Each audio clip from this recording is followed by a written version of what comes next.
Welcome back. আপনাদের সবাইকে স্বাগত জানাচ্ছি আমি রাসেল। আশা করছি আপনারা সবাই ভালো আছেন এবং ভালোর দলে আছেন। আমিও ভালো আছি আর ভালোর দলে আছি। কোনো কথা না বাড়িয়ে এখন একটা ঘটনায় যেতে চাই। ঘটনাটি যেভাবে লেখা আছে আমি সেভাবেই পড়ে শোনাচ্ছি। আসসালামু আলাইকুম রাসেল ভাই ও ভূত.com-এর শ্রোতা বন্ধুরা, আশা করি সকলেই ভালো আছেন এবং সুস্থ আছেন। এই ঘটনাটি রহমান সাহেব পাঠিয়েছেন এবং ঘটনাটি সংগ্রহ করেছেন সাবিত আলম। আমরা চলে যাচ্ছি ঘটনায়। যেভাবে রহমান সাহেব বলেছেন সেভাবেই পড়ে শোনাচ্ছি। আমার নাম রহমান। আমি নেত্রকোনার কোনো এক এলাকার বাসিন্দা। আমি এই ঘটনায় আমার নিজের নাম বা এলাকার এক্স্যাক্ট লোকেশন বলছি না, কারণ যদি সেই ব্যক্তিরা এই ঘটনাটি শুনে থাকেন যাদের নিয়ে আজকের এই ঘটনা, তবে তাদের জীবনে নেমে আসবে এক সীমাহীন দুর্ভোগ। এই ঘটনাটি আজ থেকে 2 বছর আগের। আমি যেখানে থাকি সেখানে বেশিরভাগই ছোট ছোট বাড়ি এবং প্রায় সব বাড়ির লোকেরাই বাসা ভাড়া নিয়ে সেখানে বসবাস করে। এই এলাকার অধিকাংশ মানুষই বহু বছর ধরে এখানে থাকছেন, তাই স্বাভাবিকভাবেই আমরা সবাই একে অপরকে খুব ভালোভাবে চিনি। আমাদের গলিটা বেশ লম্বা এবং গলির প্রবেশ মুখ থেকে 3য় বাড়িটাই আমাদের।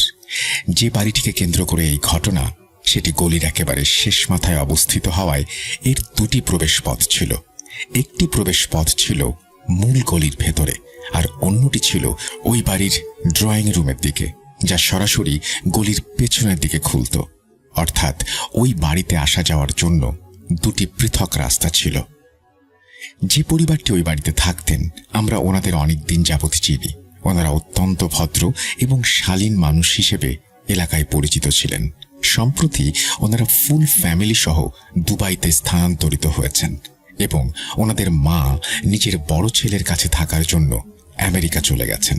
ওনারা বাড়িটা ভাড়া দিতে যখন চেয়েছিলেন তখন আমার সঙ্গে এ বিষয়ে কথাও হয়েছিল। তিনি বলেছিলেন যদি আমার পরিচিত কোনো ভালো পরিবার থাকে তাহলে আমি যেন অবশ্যই ওনাকে জানাই। উনি বাড়িটা খালি ফেলে রাখতে চাননি, কারণ ওনার মতে বাড়িটায় কেউ থাকলেই ভালো। অনেক ফ্যামিলি বাড়িটি দেখতে এসেছিল, কিন্তু তখন পর্যন্ত কাউকেই চূড়ান্তভাবে নির্বাচন করা হয়নি। তিনি চেয়েছিলেন ভাড়াটিয়া যেন কোনো পরিচিত মানুষ হয়, কারণ তিনি নিজে বিদেশ থাকবেন। তাই এমন একটি ভালো পরিবার পেলে সুবিধা হতো, যেন ভবিষ্যতে পরিবারের সঙ্গে কোনো ধরনের কোনো সমস্যা না হয়, না ওনাদের নিজেদের, না বাড়ির আশেপাশের লোকজনদের। ওনার হাতে সময়ও খুব কম ছিল। যাই হোক, আমার পরিচিত এমন কোনো পরিবার ছিল না যারা ঠিক সেখানেই থাকতে চাইছিল। যেহেতু ওনাদের দেশ ছাড়ার সময় প্রায় কাছাকাছি চলে এসেছিল, সেহেতু ওনারা শেষ পর্যন্ত বাড়িটি একটি প্রপার্টি ডিলারের হাতে তুলে দিলেন, যেন তিনি সবকিছু দেখে শুনে বাড়িটি ভাড়া দিতে পারেন। এরপর খুব দ্রুতই ওনারা দুবাইতে চলে গেলেন। ওনাদের যাওয়ার কিছুদিন পরেই সেই স্টেট এজেন্ট বাড়িটি ভাড়া দিয়ে দেন। আমরা যেহেতু একই গলিতে থাকতাম, তাই আসা যাওয়ার সময় আমরা একে অপরকে দেখতাম এবং চিনতাম। কিন্তু নতুন ভাড়াটিয়া কারা ছিল, কোথা থেকে এসেছে, সে সম্পর্কে আমাদের কিছুই জানা ছিল না, কারণ যারা এসেছিল ওনাদের সঙ্গে খুব বেশি মালামালও ছিল না, আর ওনারা আমাদের সঙ্গে দেখাও করেননি, তাই আমরাও ওনাদের সঙ্গে আলাপ করার সুযোগ পাইনি। এমনকি মালপত্র আনার দিনেও আমরা ওনাদের বাড়ি থেকে বের হতে দেখিনি। শুধু দেখেছিলাম একটা গাড়িতে করে কয়েকজন লোক কিছু দরকারি জিনিসপত্র নিয়ে ওই বাড়িতে ঢুকছে। না ছিল কোনো আসবাবপত্র, না ফ্রিজ, না টেলিভিশন, না অন্য কিছু। এমন কোনো বড় জিনিস আমরা ওনাদের সঙ্গে নামাতেই দেখিনি। যাই হোক, আমরা প্রাথমিকভাবে ভাবলাম হয়তো ওনারা স্থানীয়ভাবে স্থানান্তরিত হওয়ার পর ওনাদের বাকি সব জিনিসপত্র নিয়ে আসবেন, কারণ আসবাবপত্র ছাড়া তো আর জীবন চলতে পারে না। ওনারা ছিলেন অত্যন্ত নিরস প্রকৃতির মানুষ, কারো সঙ্গে কথা বলতেন না, এমনকি সালাম বা কুশলাদিও বিনিময় করতেন না। মাঝে মাঝে আমরা দেখতাম ওনাদের বাড়ির 2জন পুরুষ সদস্য বাইরে থেকে কিছু জিনিস আনতে গেলেই কেবল বাইরে যেতেন। ওই বাড়ির মহিলাদের আমরা একবারও দেখিনি। শুধু একবার একজনকে ফুললি বোরখা পরা অবস্থায় বাড়ির দরজায় দাঁড়িয়ে থাকতে দেখেছিলাম।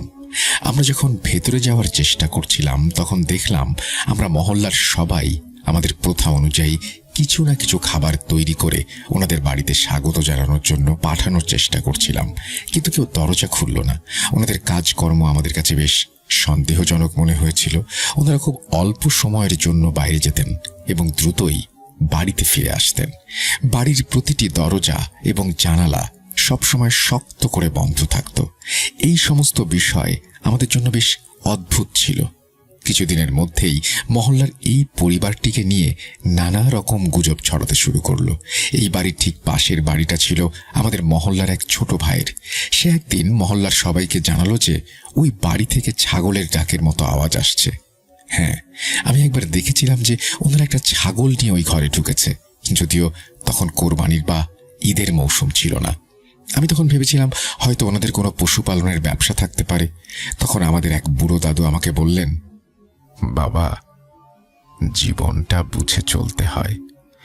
এই চুল তো আর রোদে সাদা হয়নি। যদি পশুপালনের খামারি হতো তাহলে কি ওনারা এভাবে একটা ছাগল নিয়ে ঘরে রাখতো? আর কেই বা নিজেদের বসবাসের ঘরে ছাগল রাখে? তুমি তো জানো এই ঘরটা তেমন বড়ও নয়। ওই দাদুর কথাগুলো একদম যুক্তিযুক্ত ছিল। আমি বললাম, আপনার ঘর তো একদম কাছে, আপনি না হয় একবার ওনাদের কাছ থেকে ব্যাপারটা জানার চেষ্টা করুন। তখন তিনি বললেন, ওরা তো কারো সঙ্গেই কথা বলে না, সালামের জবাব পর্যন্ত দেয় না। চুপচাপ বাড়ি থেকে বেরিয়ে নিজেদের কাজ সেরে আবার নিঃশব্দে ঘরে ফিরে যায়। যে মানুষ সালামের জবাব দেয় না, আমি তার সঙ্গে কিভাবে কথা বলবো বলতো? ওরা সামনে দিয়ে এমনভাবে চলে যায় যেন কানে কিছুই শোনে না, চোখে কিছুই দেখে না। আমি নিজেও এই বিষয়টা লক্ষ্য করেছিলাম, তাই আমি প্রতিবেশীদের বলেছিলাম, আপনারা ওনাদের উপর কড়া নজর রাখুন, নাহলে বাড়িওয়ালাকে দুবাইয়ে ফোন করে সবটা জানাতে হবে। এখন আমি প্রায়ই বাইক পার্ক করার সময় বা বাইরে থেকে আসা যাওয়ার সময় ওই বাড়িটির দিকে একবার নজর দিই।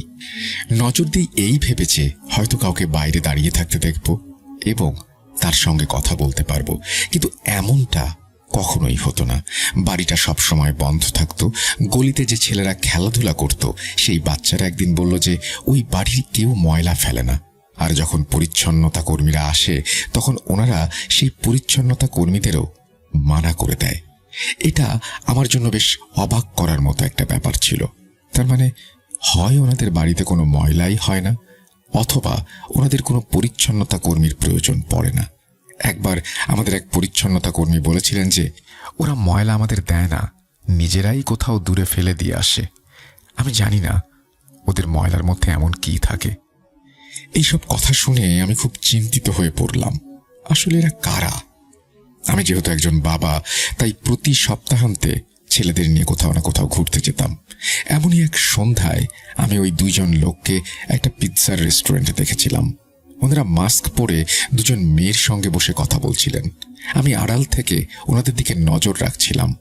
ওনারা সেখানে কিছু অর্ডার দিলেন না। সেই দুজন লোক মেয়েদের সঙ্গে খুব নিচু স্বরে কিছু জরুরি কথা সারছিলেন। কথাগুলো কি ছিল তা দূরত্বের কারণে আমি শুনতে পাইনি, কিন্তু আমি দেখলাম মেয়েরা দুটো খাম ওই ছেলেদের হাতে তুলে দিল। ছেলেরা খাম দুটো নিয়ে একটা কাগজে কিছু লিখে সেখান থেকে চলে গেল, আর ওই দুই মেয়ে একটা রিক্সা নিয়ে নিজেদের বাড়ির দিকে রওনা হলো। আমি আর আমার স্ত্রী পুরো ঘটনাটা নিজেদের চোখে দেখলাম। আমরা যখন ঘটনাটা দেখছিলাম তখন কিছুই বুঝতে পারছিলাম না যে ঠিক কি ঘটছে বা কি নিয়ে চুক্তি হচ্ছে। যাই হোক, সময় কেটে যাচ্ছিল। ওনাদের বাড়িতে আমরা কাউকে আসতে দেখছিলাম না, কাউকে যেতেও দেখছিলাম না। আমরা মহল্লার সবাই মিলে এলাকার মুরব্বীদের অভিযোগ জানালাম।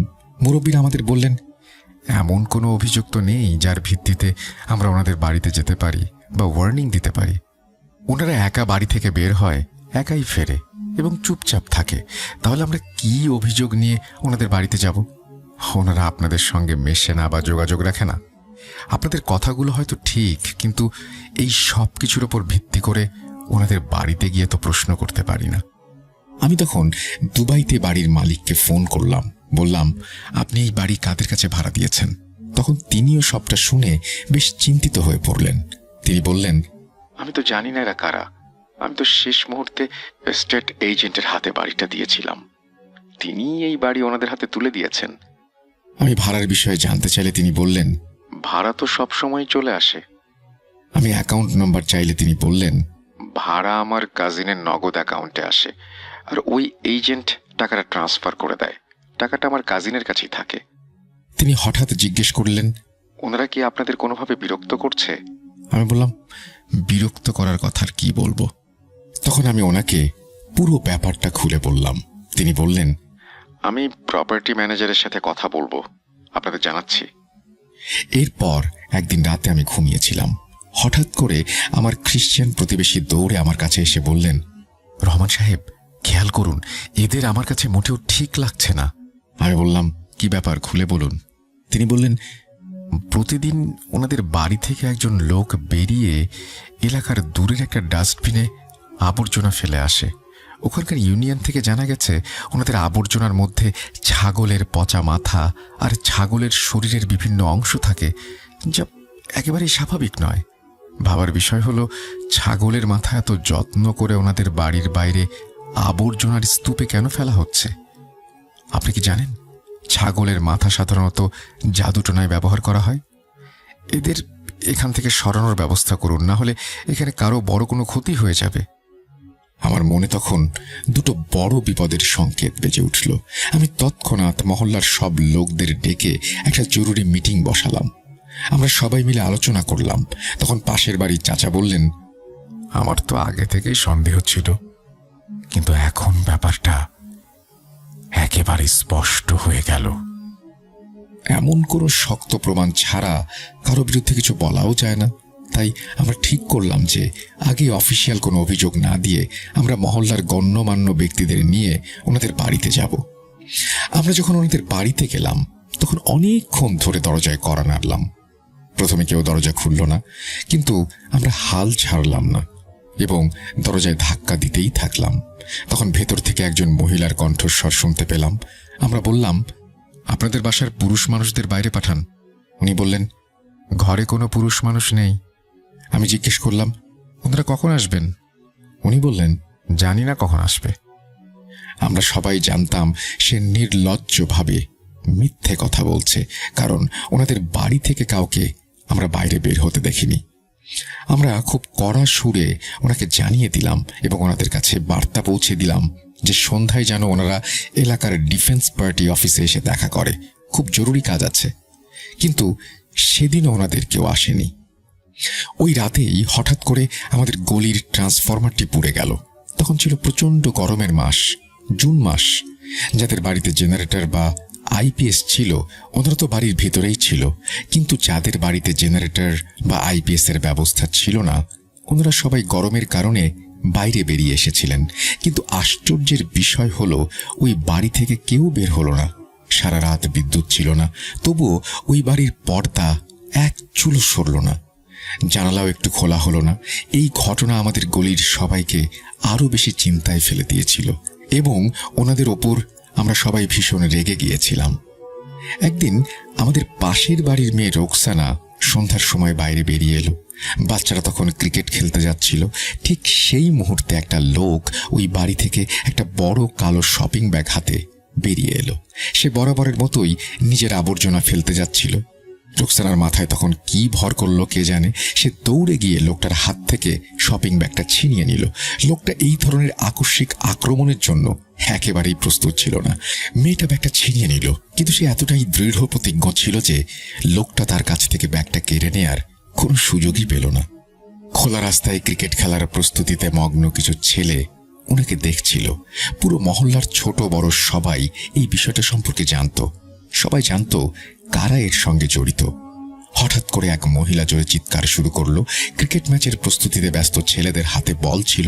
পরিস্থিতি দেখে ছেলেরা দ্রুত ওই মহিলার দিকে ছুটে গেল। ময়লার ব্যাপারটা ছেলেরাও জানত। ওই মহিলা জোরে চিৎকার করে বলল, এই ব্যাগটা ছেড়ো, এই ব্যাগটা। এই দৃশ্য দেখে ওই লোকটা বুঝতে পারল যে পরিস্থিতি তার নিয়ন্ত্রণের বাইরে চলে গেছে। সে দ্রুত তার বাড়ির দিকে দৌড়ে গেল এবং দরজা খুলে ঘরের ভেতরে ঢুকে পড়ল।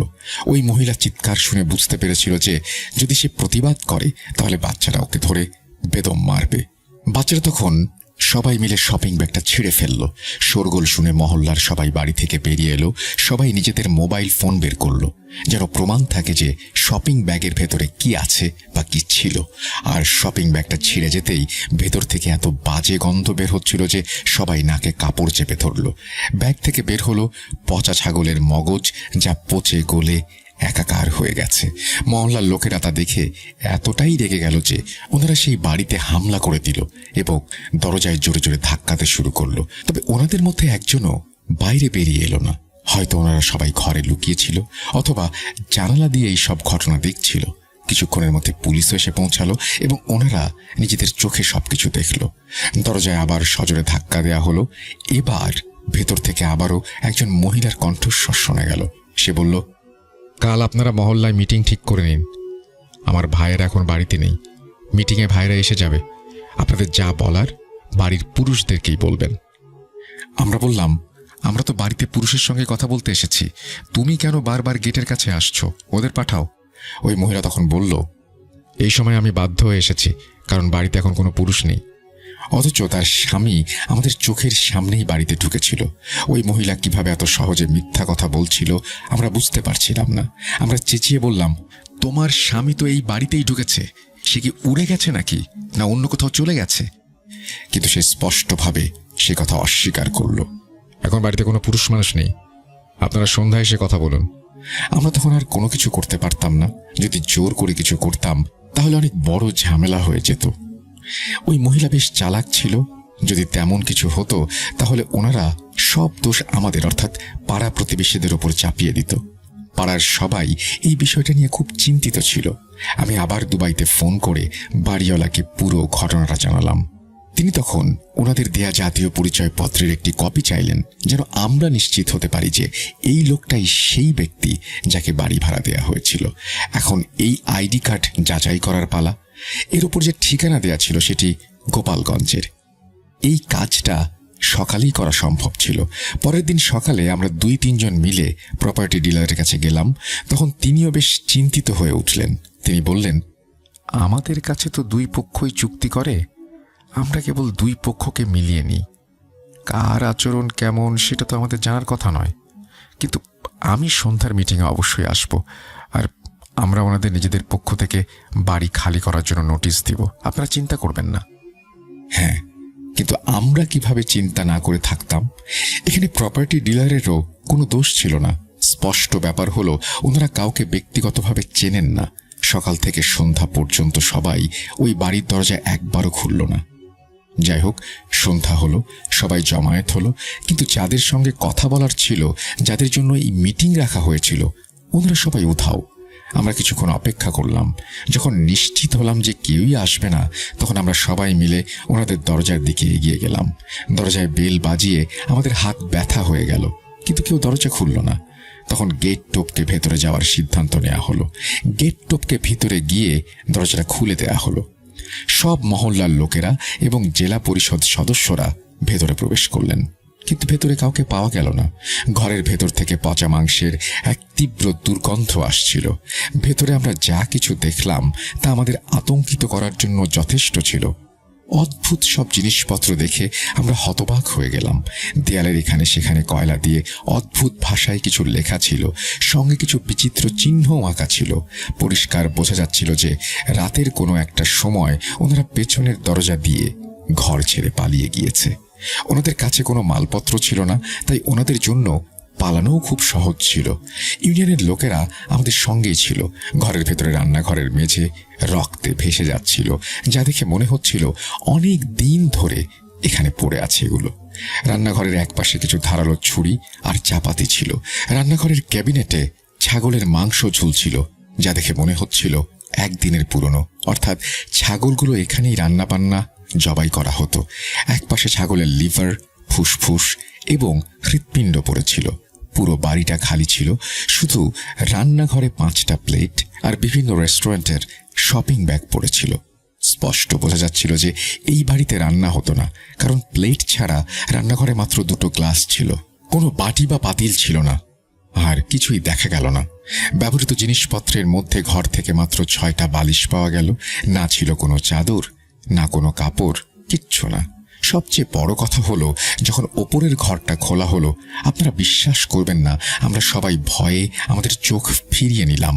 চোখ দুটো শক্ত করে বন্ধ করে নিলাম। আমরা চাইনি ওই নোংরা দৃশ্য আমাদের চোখে পড়ুক। সেটা ছিল এক অত্যন্ত ভয়ঙ্কর দৃশ্য। এমন শয়তানও আমাদের মধ্যে আছে, যারা শুধুমাত্র কিছু টাকার জন্য মানুষের হাসি খুশি জীবন নষ্ট করে দেয়। আমার তখন মন চাইছিল ওই লোকগুলো যদি আমার সামনে আসতো, তাহলে আমি ওনাদের সবাইকে ধীরে ধীরে যন্ত্রণা দিয়ে ঠিক একইভাবে মারতাম, যেভাবে ওনারা ওনাদের জাদুর মাধ্যমে অন্য নিরাপরাধ লোকদের সঙ্গে খেলছিল।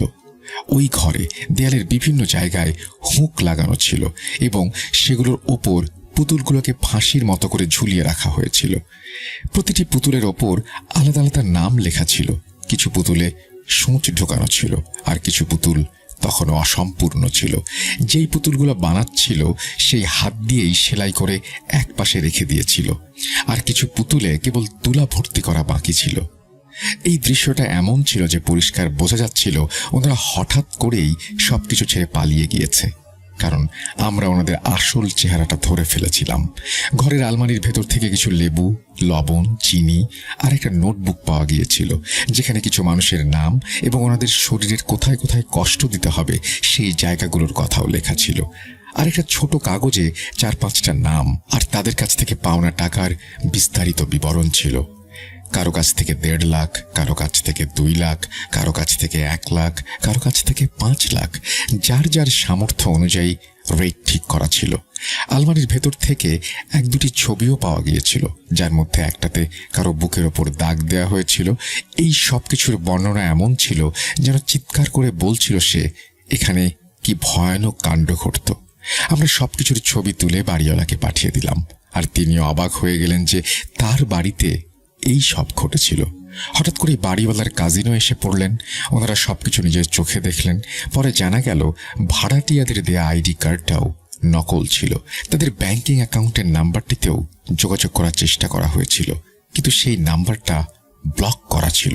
আর সেই সিম কার্ডটাও কোনো এক মৃত মানুষের নামে রেজিস্ট্রেশন করা ছিল। সবকিছুই নকল। 2 নম্বর। ওই 2 নম্বর লোকদের তাড়িয়ে দেওয়ার পর পরিচ্ছন্নতা কর্মীদের দিয়ে পুরো ঘরটা পরিষ্কার করানো হলো। বাড়ির মালিকের কাজিন একজন হুজুরকে নিয়ে এসেছিলেন। ওনার পরামর্শে এখানে কোরআন খতম দেয়া হলো, যেন এই ঘর থেকে খারাপ কোনো কিছুর প্রভাব চলে যায়। কিন্তু এই ঘরের ভয় আর আতঙ্ক পুরো মহল্লায় ছড়িয়ে পড়েছিল। তারপর থেকে এই বাড়িটা ফাঁকাই পড়ে রইল, আর আজও সেটা ফাঁকা। এলাকার ইমাম সাহেব প্রায়ই কোরআন পড়ানোর জন্য বাচ্চাদের নিয়ে আসেন, সেখানে পড়াশোনা করান। কিন্তু আমাদের সবার মনে এই বাড়িটার ব্যাপারে একটা ভয় স্থায়ীভাবে বাসা বেঁধে ফেলেছে। না, এই বাড়িটার ভাড়া দেয়া হয় না, এটা বিক্রিও করা হয় না, কারণ সবাই নিজের চোখে সবকিছু দেখেছে। বাড়িওয়ালাকে অনেক কষ্ট পোহাতে হয়েছে, তার অনেক আর্থিক ক্ষতিও হয়েছে, কিন্তু এখন আর কিছুই করার নেই। ওনারা হয়তো এখন অন্য কোনো এলাকায় চলে গেছেন, আর সেখানে আবার টাকার লোভে মানুষের জীবন নিয়ে খেলছেন। এমন লোকদের আল্লাহ ছাড়া আর কেউ ধরে না, কেউ শাস্তি দেয় না। আমাদের সবারই এমন মানুষের হাত থেকে নিরাপদ থাকা উচিত। পরে আমার মনে হলো আমি সেদিন রেস্টুরেন্টে 2জন মহিলাকে দেখেছিলাম ওই লোকগুলোর সঙ্গে। ওনারা নিশ্চয়ই কারো ওপর কালো জাদু করানোর জন্য বা কোনো কিছুর ডিল করার জন্য ওই ব্যক্তিদের সঙ্গে দেখা করতে এসেছিলেন। এমন জঘন্য মানুষেরা সাধারণ মানুষের ছদ্মবেশে আমাদের চারপাশে ঘুরে বেড়ায়। ওনারা আমাদের ক্ষতি করেন, আর সেই ক্ষতির ওপর ভিত্তি করে দাম নির্ধারণ করেন, অর্থাৎ যত বড় ক্ষতি তত বড় দাম। আল্লাহ আমাদের এমন মানুষ আর এমন কুদৃষ্টি থেকে রক্ষা করুন। এই বলে রহমান সাহেব তার ঘটনা শেষ করেছেন। ধৈর্য নিয়ে কষ্ট করে শোনার জন্য সবাইকে ধন্যবাদ। আশা করছি আপনারা সবাই ভালো আছেন এবং ভালোর দলে আছেন। আমিও ভালো আছি আর ভালোর দলে আছি। এবারে যে ঘটনায় যাব সেই ঘটনাটি আমাদের জুনায়েদ হুজুরের। আশা করছি আপনাদের ভালো লাগবে, কারণ আপনারা প্রচুর সাড়া দিয়েছেন। এই ঘটনাটি আপনারা বারবার চেয়েছেন। যেভাবে লেখা আছে আমি সেভাবেই পড়ে শোনাচ্ছি। আসসালামু আলাইকুম রাসেল ভাই ও প্রিয় শ্রোতা বন্ধুরা, আশা করি আল্লাহর অশেষ রহমতে আপনারা সবাই ভালো আছেন এবং ভালোর দলেই আছেন। আমি মোহাম্মদ ইয়াসিন বলছিলাম গাজীপুরের কোনো একটা জায়গা থেকে। আজ আবারও জুনায়েদ হুজুরের নতুন একটা ঘটনা নিয়ে হাজির হলাম। আশা করি আপনাদের কাছে ভালো লাগবে। ঘটনায় ভুল ত্রুটিগুলো ক্ষমা সুন্দর দৃষ্টিতে দেখবেন। রাসেল ভাই, ঘটনাটি শুরুর আগে আমি আপনার প্রশ্নের উত্তর দিতে চাই। আপনি 5 ভাগের মাঝবান এপিসোডে প্রশ্ন করেছিলেন আমি জিনকে কি রূপে দেখি বা তারা আমার সামনে কোন রূপে আসে। উত্তরটা হলো আলোকিত একটি লম্বা অবয়ব। আলোর কারণে চোখ খোলাই যায় না, অথবা আপনজনের রূপে কিংবা বেড়ালের রূপে আমার সামনে আসে, মিষ্টি সুরে কথা বলে। যাই হোক, ফিরে আসি ঘটনায়। জুনায়েদ হুজুর আমাকে যেভাবে বলেছেন আমি ঠিক সেইভাবেই বলার চেষ্টা করছি। বলছেন, জুনায়েদ হুজুর, অন্ধকার একটি রাতে আমি কোনো এক কাজে পাশের গ্রাম থেকে বাড়ি ফিরছিলাম। নিজ গ্রামে, দুটি গ্রামের সীমানায় কেন্দ্রীয় কবরস্থান। এই কবরস্থানে সব ধরনের মানুষকে কবর দেয়া হয়। ওই কবরস্থানকে ঘিরে অনেক ঘটনা। তো আমি কবরস্থানের সীমানার কাছাকাছি চলে আসলাম। একাই হাঁটছি। রাস্তার একটি কুকুরকেও দেখা যাচ্ছে না। কবরস্থানের মূল গেইটে পৌঁছাতেই আমার শরীর ভার হয়ে যায়। হঠাৎ কোথা থেকে একটি কালো কুচকুচে কাক এসে থাবা মেরে আমার টুপিটা নিয়ে চলে যায় কবরস্থানের ভেতরে।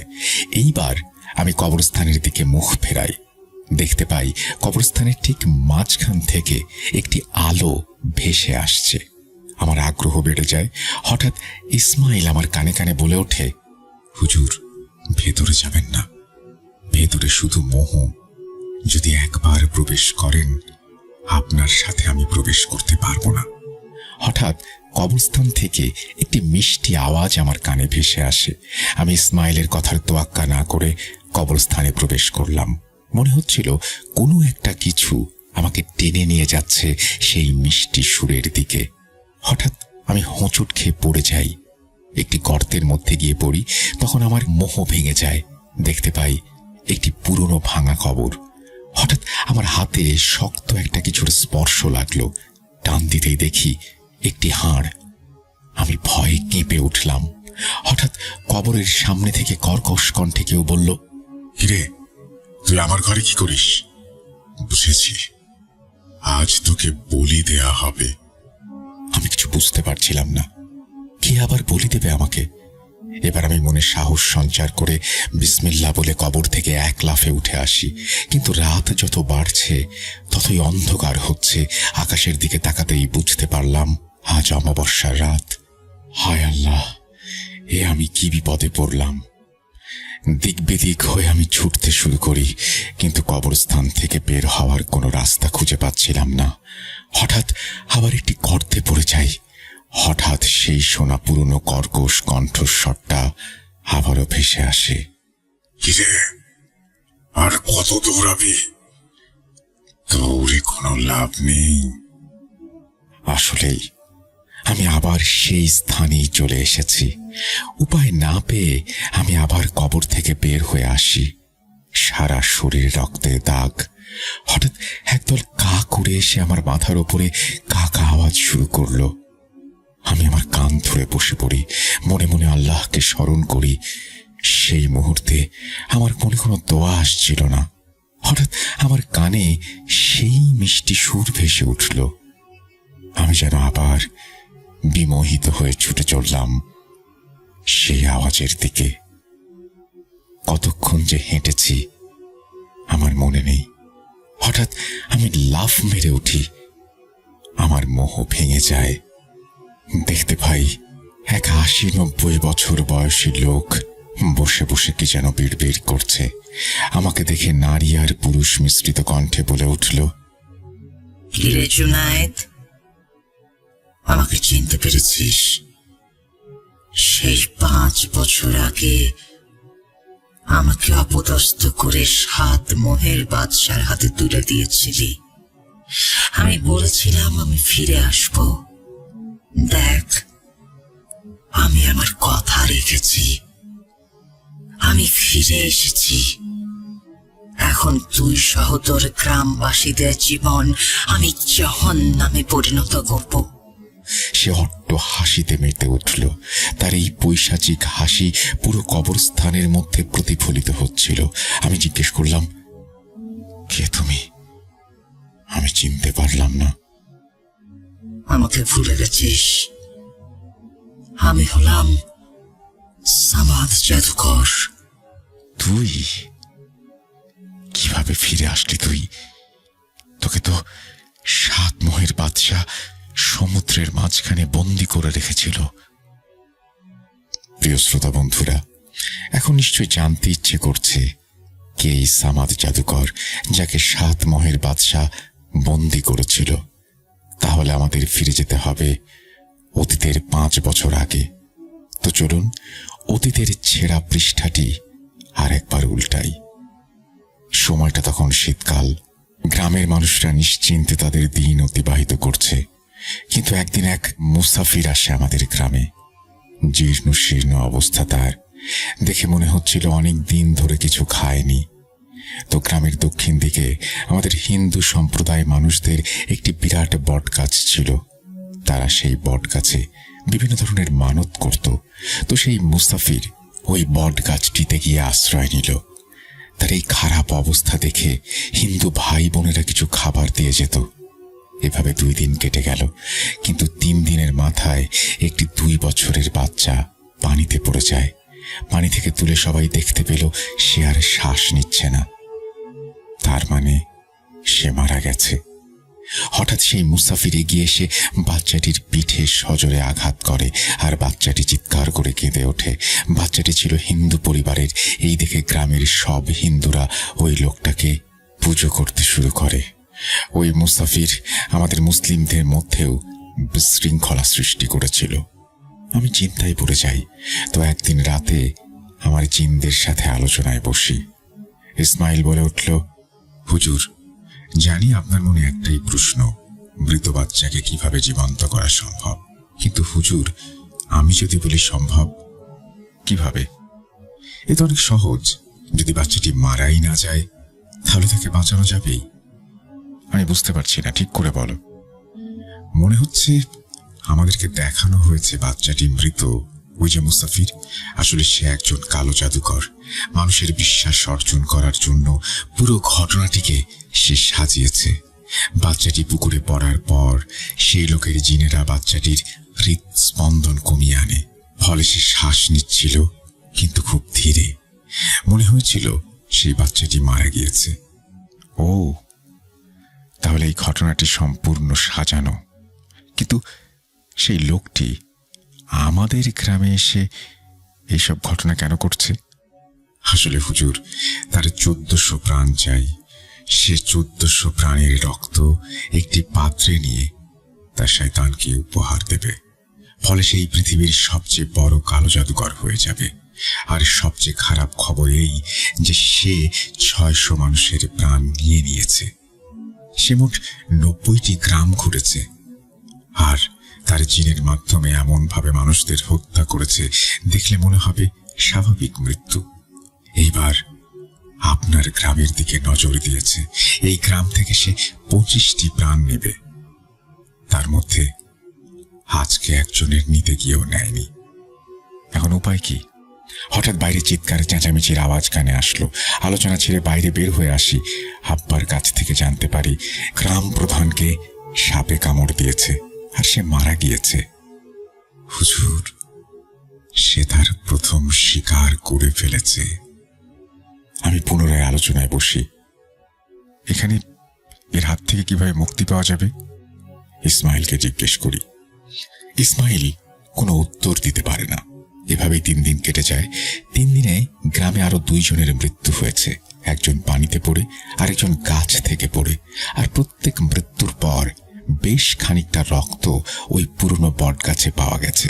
আর ওদিকে সেই লোকটি হাতের খেলা দেখিয়ে মানুষকে নিজের দিকে আকৃষ্ট করছে।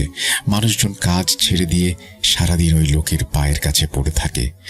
শুধু হিন্দুরাই নয়, মুসলমান 2টি পরিবারের ওপরও এই আসর পড়েছে। সে বিভিন্ন ধরনের জাদু দেখাতো।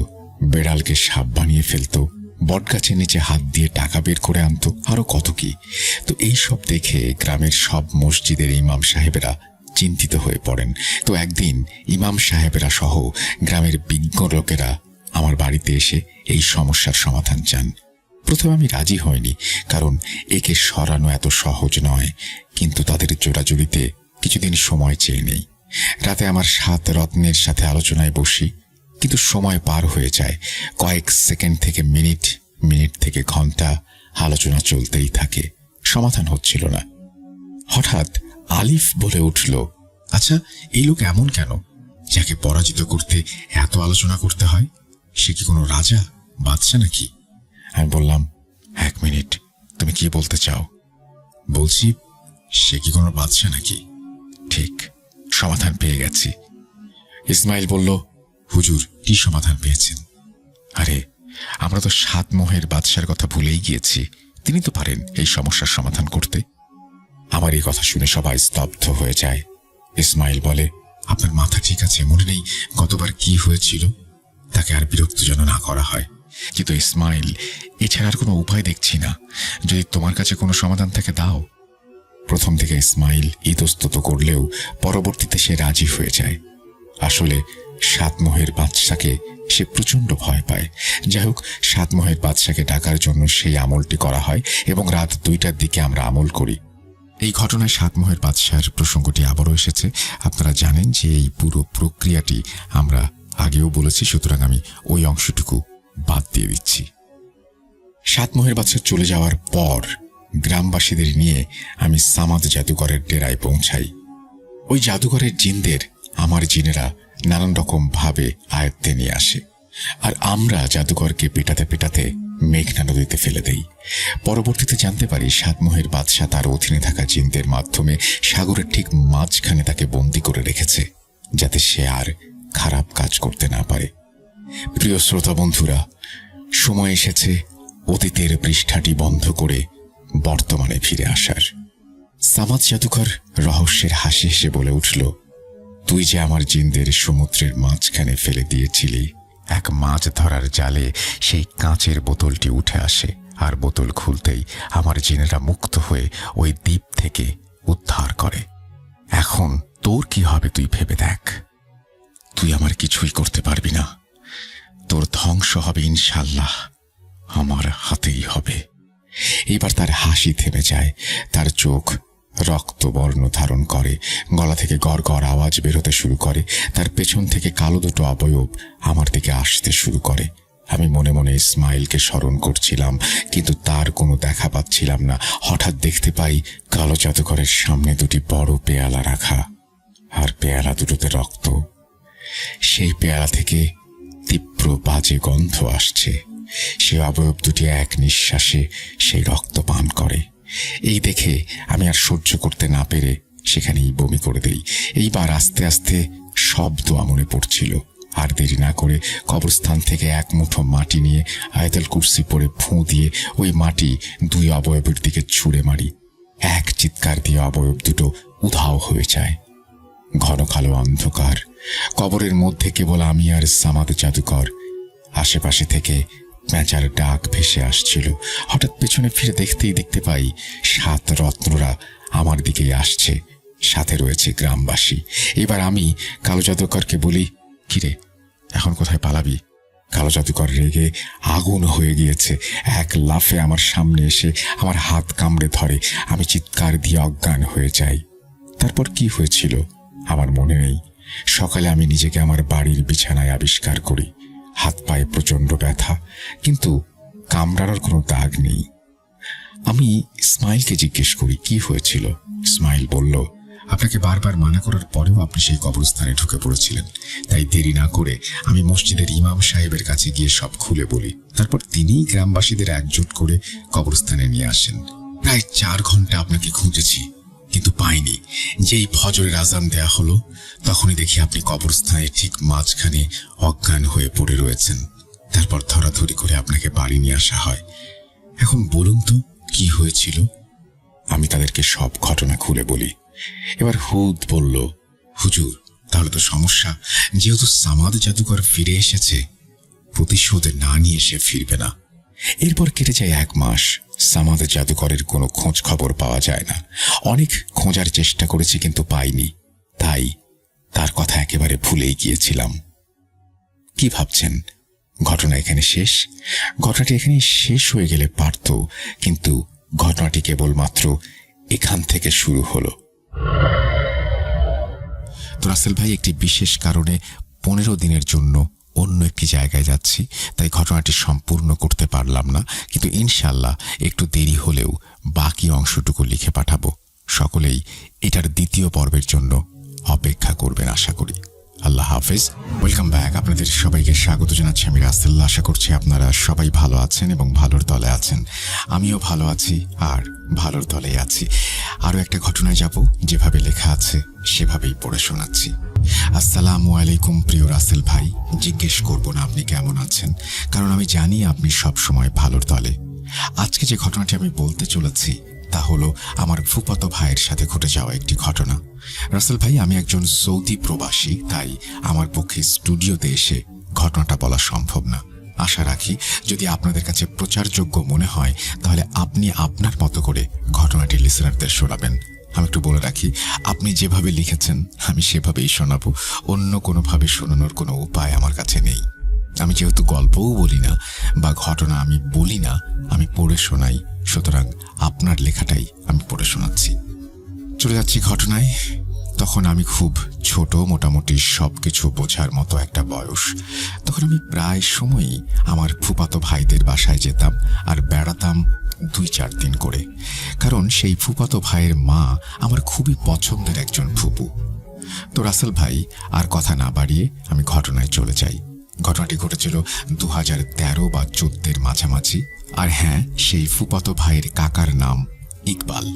ইকবাল কাকার পেশা ছিল মাছ ধরা। সে প্রতিদিন বিকেলে তাদের গ্রামের বিলে জাল ফেলে আসতো আর ভোর হওয়ার সাথে সাথেই চলে যেত সেই জাল থেকে মাছ আনার জন্য।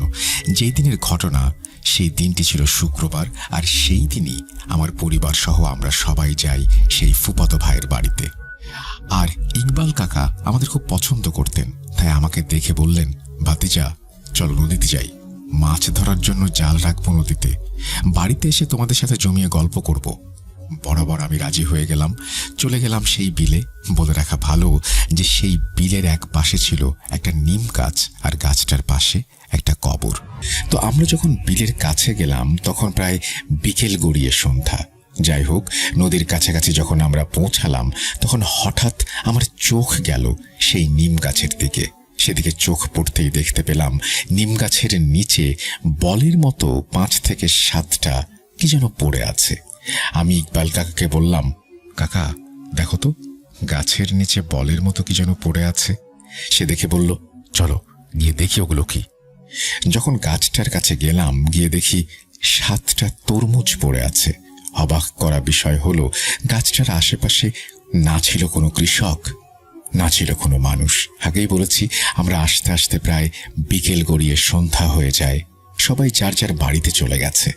যাই হোক, আশেপাশে কে ছিল বা ছিল না, ওইদিকে ইকবাল কাকা মন না দিয়ে মহা আনন্দে তিনি মেতে ওঠেন আর আমায় বলেন, ভাতিজা দেখি বিশাল বিশাল 7টা তরমুজ। আমি খুশিতে মেতে উঠি আর বলি, চলো এগুলো বাসায় নিয়ে যাই। যখন আমি বললাম চলো এগুলো বাসায় নিয়ে যাই, তখন ইকবাল কাকা আমাকে বললেন, ভাতিজা চলো আগে একটা ভেঙে খেয়ে নেই, তারপর না হয় বাসায় নিয়ে যাব। ইকবাল কাকা একটা তরমুজ ভাঙলেন আর আমায় কিছু অংশ দিলেন খেতে। তবে একটা মজার বিষয় হলো, তরমুজটা ছিল অত্যন্ত মিষ্টি আর খুব রসালো। ভালোই লাগছিল, দুজনে তৃপ্তি সহকারে খেলাম। আর সেই সঙ্গে কখন যে সন্ধ্যা গড়িয়ে রাত হয়ে গেছে একবারের জন্যও মনে নেই আমাদের। আর যেহেতু আমি অতটা বড় ছিলাম না, তাই ভয়ে ভয়ে কাঁপা কাঁপা স্বরে কান্নারত অবস্থায় বলতে লাগলাম, ইকবাল কাকা চলো বাড়িতে যাই, আমার খুব ভয় লাগছে। আমার এমন কান্না দেখে ইকবাল কাকা অভ্যস্ত। হাসতে হাসতে বললেন, আরে এত বড় ছেলে ভয় পায়, ভয় পাওয়ার কিছু নেই, আমি তো আছি। এই বলে তিনি নৌকা থেকে একটা বড় বস্তা নিয়ে আসলেন আর সেই বস্তায় করে বাকি 6টা তরমুজ নিয়ে আমরা রওনা দিলাম বাড়ির উদ্দেশ্যে। যাই হোক, যখন আমরা বাড়িতে গিয়ে পৌঁছালাম তখন প্রায় রাতের খাবারের সময় হয়ে গিয়েছে। আমি চলে গেলাম খাওয়া দাওয়া করতে আর ইকবাল কাকাও চলে গেলেন তার ঘরে। এতটুকু পর্যন্ত সবকিছু ঠিকঠাকই ছিল, এর মাঝে কোনো রকমের কোনো সমস্যা হয়নি। একটা সময় আমরা সবাই খাওয়া দাওয়া শেষ করে বাড়ির উঠোনে এসে বসলাম গল্প করার জন্য। তখন ইকবাল কাকাও বসে আছেন আমাদের মাঝে। ইকবাল কাকা পরীদের নিয়ে গল্প বলতে লাগলেন আর আমি খুব মনোযোগ দিয়ে তার গল্পগুলো শুনতে লাগলাম আর চলে যেতে লাগলাম গল্পের রাজ্যে। ঠিক এমন সময় আমার ফুফাতো ভাই একটা তেলের পিঠা খেতে খেতে এসে বলল, কাকা মামানি আর মা পিঠা বানাচ্ছে, তোমায় বলেছে পিঠা খাওয়ার জন্য। হ্যাঁ, তখন আমার মা, আমার কাকি এবং আমার ফুপু পিঠা বানাচ্ছিল। যাই হোক, আমরা তখন ইকবাল কাকাকে বলতে লাগলাম, কাকা, গল্প শেষ না করে কিন্তু যাওয়া যাবে না, আগে গল্প শেষ করো, তারপর পিঠা খেতে যাবে। যখন সবাই এমনভাবে বলতে লাগলাম, তখন আমি একটা বিষয় খেয়াল করলাম যে আমরা এতগুলো মানুষ ইকবাল কাকাকে এতক্ষণ ধরে যা যা বলছিলাম সে কিছুই মন দিয়ে শোনেনি, কারণ তার নজর ছিল আমার ফুফাতো ভাইয়ের হাতের পিঠার দিকে। যখন আমি দেখছি আমার কথায় তিনি কোনো সাড়া শব্দ করছেন না, তখন আমি হাঁটু ধরে বললাম, কাকা, পিঠা খেতে পারবে, আগে আমাকে গল্প শোনাও। তখন সে আমার দিকে রাগান্বিতভাবে তাকিয়ে বলল, আগে পিঠা খাবো, তারপর গল্প বলবো।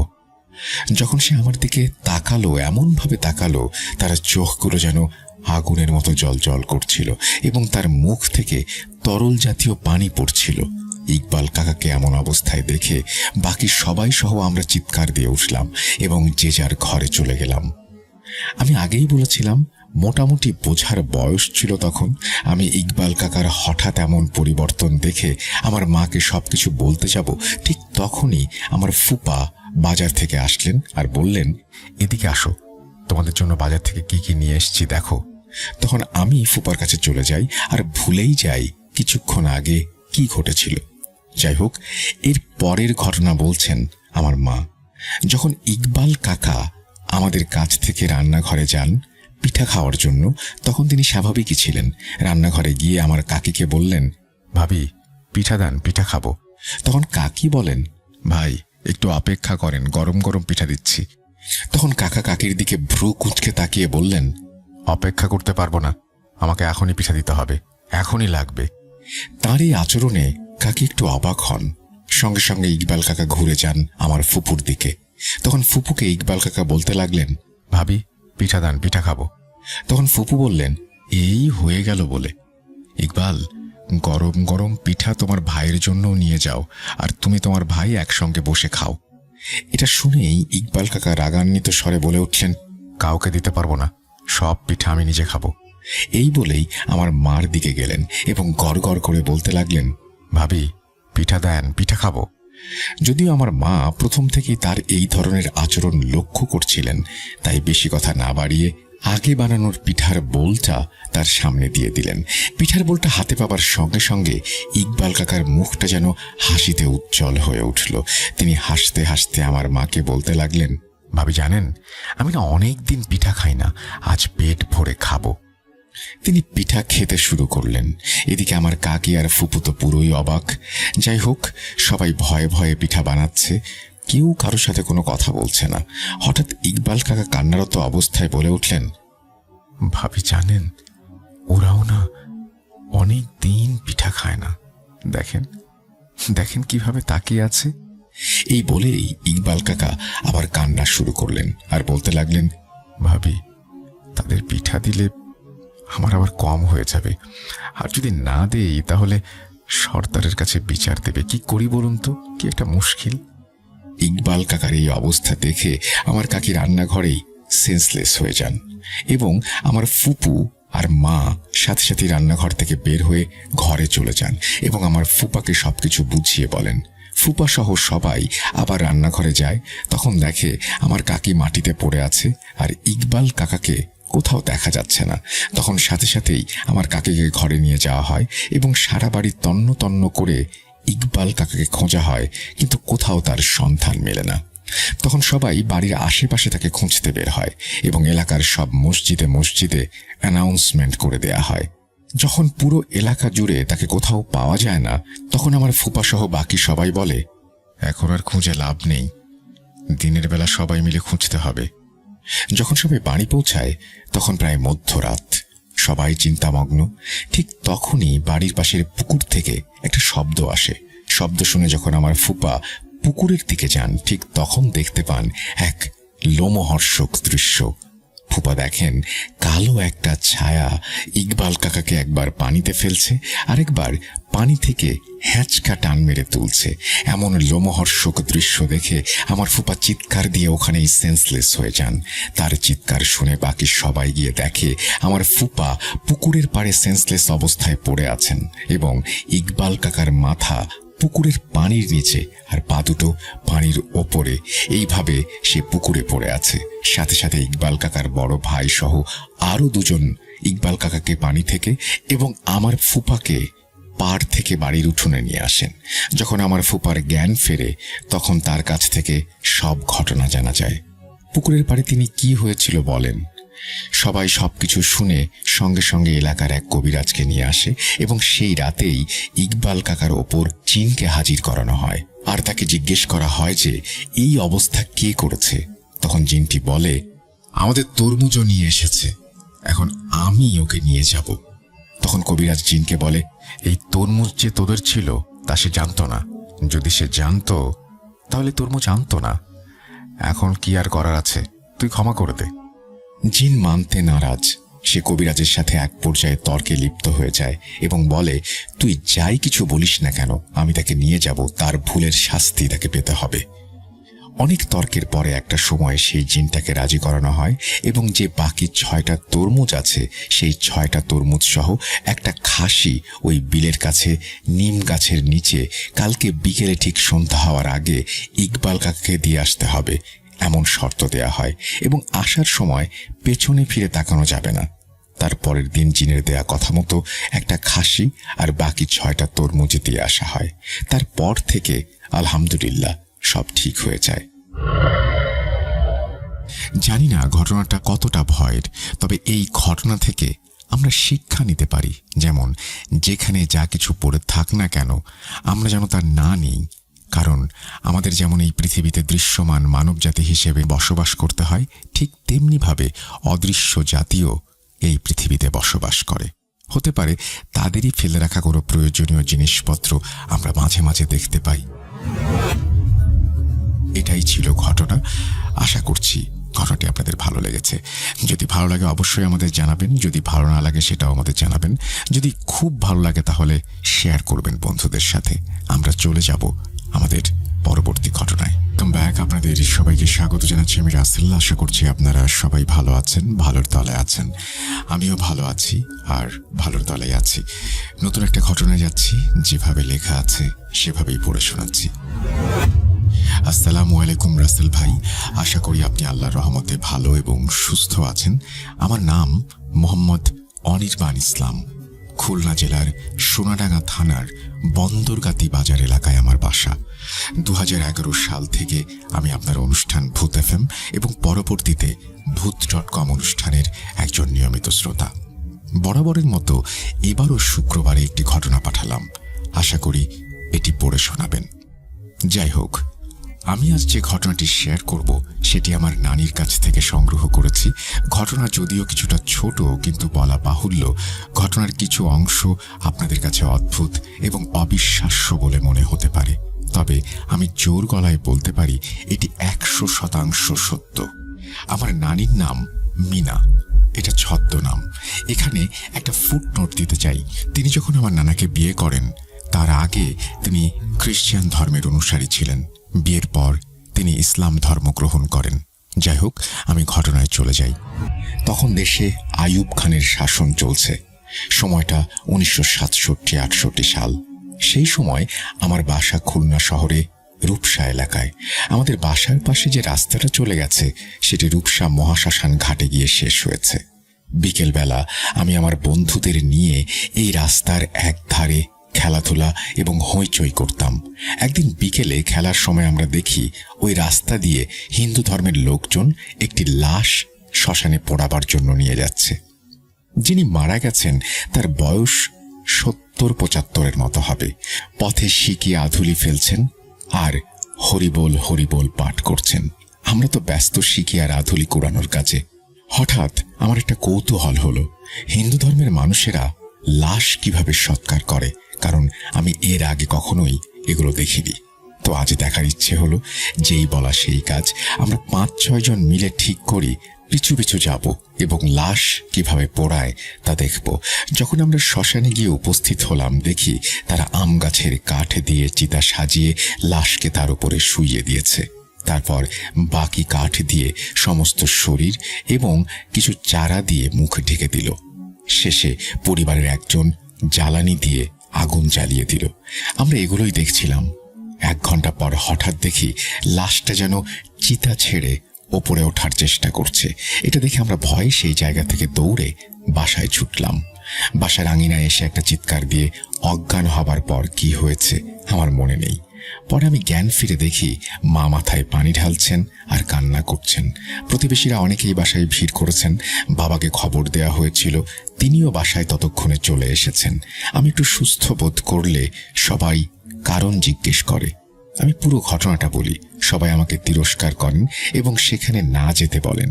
রাতে প্রচণ্ড জ্বরের কবলে আমি উল্টাপাল্টা প্রলাপ বকতে শুরু করি। পরে একজন কবিরাজকে আনা হয়।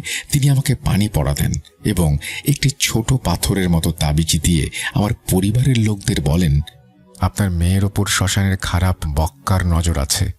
আগামী 3 মাস এই তাবিজ পরিধান করতে হবে, নতুবা অনেক বড় ক্ষতি হয়ে যাবে। আপনাদের বাসা আমি মন্ত্র পড়ে বন্ধ করে দিলাম। যিশুকে মনে করুন এবং মেয়ের প্রতি যত্ন নিন। পরে আমি জ্বরের প্রভাবে 7-8 দিন অসুস্থ থাকি। 3 মাস ধরে তাবিজ রাখি, কোনো সমস্যা হয় না। সমস্যা শুরু হয় 3 মাস পর তাবিজ হারিয়ে যাওয়ার পর থেকে। একদিন বাথরুম থেকে সেটি হারিয়ে যায়। অনেক খুঁজেছিলাম কিন্তু সেটি আর পাইনি। এরপর আমি রাতে অনেক ভয়ানক স্বপ্ন দেখা শুরু করি, যেমন আমার বাসা আগুনে পুড়ে যাচ্ছে, মা গলায় ফাঁস দিয়ে আত্মহত্যা করেছে, শ্মশানের সেই লাশ চিতা ফুঁড়ে আমাকে তাড়া করছে, ইত্যাদি ইত্যাদি। 1 সপ্তাহ পর সেই কবিরাজকে আবার আমাদের বাসায় আনা হয়। তিনি বলেন তাকে আগামী অমাবস্যা অবধি সময় দিতে হবে। উল্লেখ্য 5 দিন পর অমাবস্যা হবে। বাসার ক্যালেন্ডারে আমি সেটা দেখেছি। অনেক ভয় লাগতো তখন, কখন কি হয়। 5 দিন পর রাত 11টায় কবিরাজ আমাদের বাসার আঙিনায় এসে আমার বাবাকে ডাকে। বাবা বাইরে বেরিয়ে কবিরাজকে প্রণাম করে। কিছু একটা বলতে যাবেন, তখন কবিরাজ বলেন, আমি এখন একটা কাজ করব। আপনি একটা মাটির ঘট আর একটা কবুতর জোগাড় করুন। এত রাতে এই জিনিসগুলি বাবা অনেক কষ্টে জোগাড় করার পর জানলা দিয়ে দেখলাম কবিরাজ সেটি পেয়ে অনেক খুশি হলেন। এরপর তিনি বাসার সামনে একটা জবা গাছের নিচে বড় গর্ত করেন এবং মাটির ঘটটা তাতে রাখেন। এরপর তাতে একটা বেলপাতার জোড়া অংশ রাখেন। কবুতরকে ছুরি দিয়ে জবাই করেন এবং সেটিও ঘটের ভেতরে রেখে দেন। তারপর তার কাছে থাকা কালো এক টুকরো লাল কাপড় এবং লাল সুতো দিয়ে ঘটের মুখ বেঁধে দেন। তারপর তার উপর মাটি চাপা দিয়ে দেন। কাজ শেষ হলে বলেন, আপনার মেয়ে শ্মশানের লাশ দেখে ভয় পায় নাই। আপনার এক দূর সম্পর্কের আত্মীয় একটা প্রেত চালান করে, কালো জাদু করে আপনার মেয়ের ওপর, কারণ প্রতিশোধ নিতে চায়। শ্মশানে ওই প্রেতটা আপনার মেয়েকে কাছে পেয়ে যায় এবং ভয় দেখায়। বাবা বলেন, কে আমার শত্রু হবে যে কালো জাদু করবে? কবিরাজ বলেন, আপনার ব্যবসা অনেক ভালো যাচ্ছে। পুঁজিতে আপনি অন্যান্য ব্যবসায়ীদের নাস্তানাবুদ করেছেন, আর এটা আপনার শত্রু মেনে নিতে পারেনি, তাই এই খারাপ কাজটি করেছে। সমস্যা নেই, আপনার এখন বিপদমুক্ত, বান কেটে গেছে। এই বলে কবিরাজ চলে যান। অদ্ভুত ব্যাপার, তিনি কোনো টাকা পয়সা নেন নাই। এরপর আমার সাথে বা পরিবারের সাথে আর কোনো বিপদ ঘটেনি। নানি এই কথা বলে তার ঘটনা শেষ করেন। পুরো সময় তার কথাগুলি আমি মনোযোগ দিয়ে শুনেছি। আমি এগুলোই আপনার কাছে লিখেছি যা তিনি বলেছেন।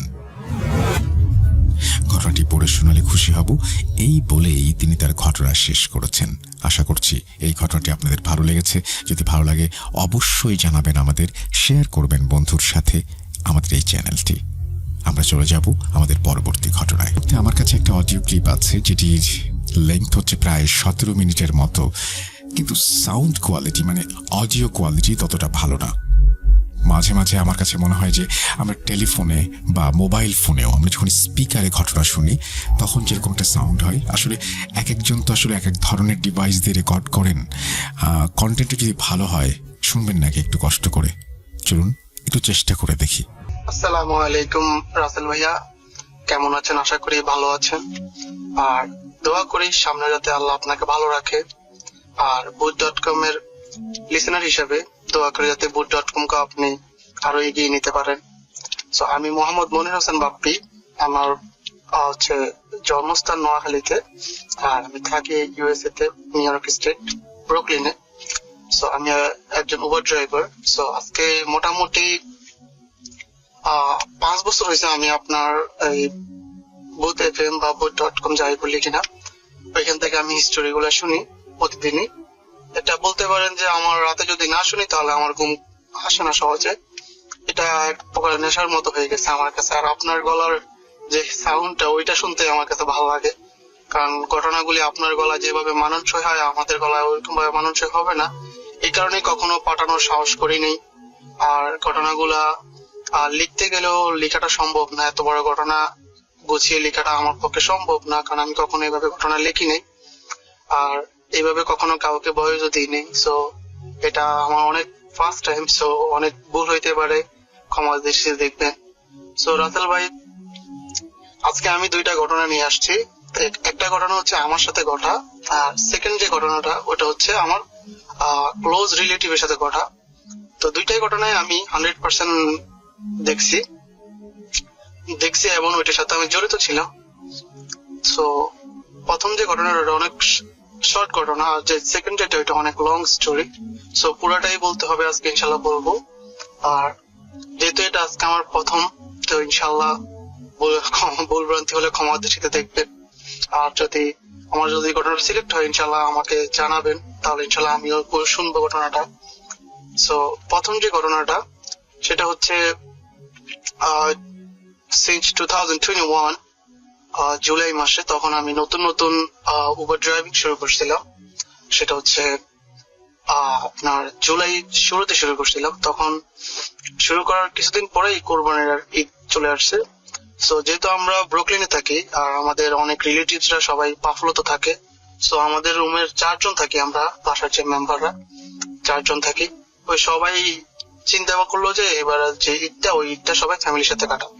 সো আমার একটা যে রুমমেটের বোন ছিল বাফলোতে, আমার আবার চাচা ছিল। সো আমরা সবাই চিন্তা করলাম ওইখানে গিয়ে ঈদটাই কাটাই। সো যা বলা তাই করলাম। আমরা ঈদের আগের দিন আমি কাজ করছি সারা রাত। কাজ করার পরে ঈদের আগের দিন আমি রওনা দিচ্ছি সকালবেলা। দেওয়ার পরে আমরা এখান থেকে প্রথমে উডবেরিতে যাই। উডবেরিতে আমরা শপিং করি। শপিং করার পরে তখন আমি ড্রাইভিং স্টার্ট করলাম, যেহেতু আমি নিউ ড্রাইভার ছিলাম। আর আমি আর আমার যে রুমমেট, এই 2 জনই ড্রাইভিং জানতাম, আর বাকি 2 জন তখন ড্রাইভিং জানতো না। আর নিউ ইয়র্ক সিটি থেকে যে বাফলোর যে রাস্তাটা, ওইটা মোটামুটি হান্টেড রোড বললেই বলা যায়, কারণ অনেকটাই নির্জন।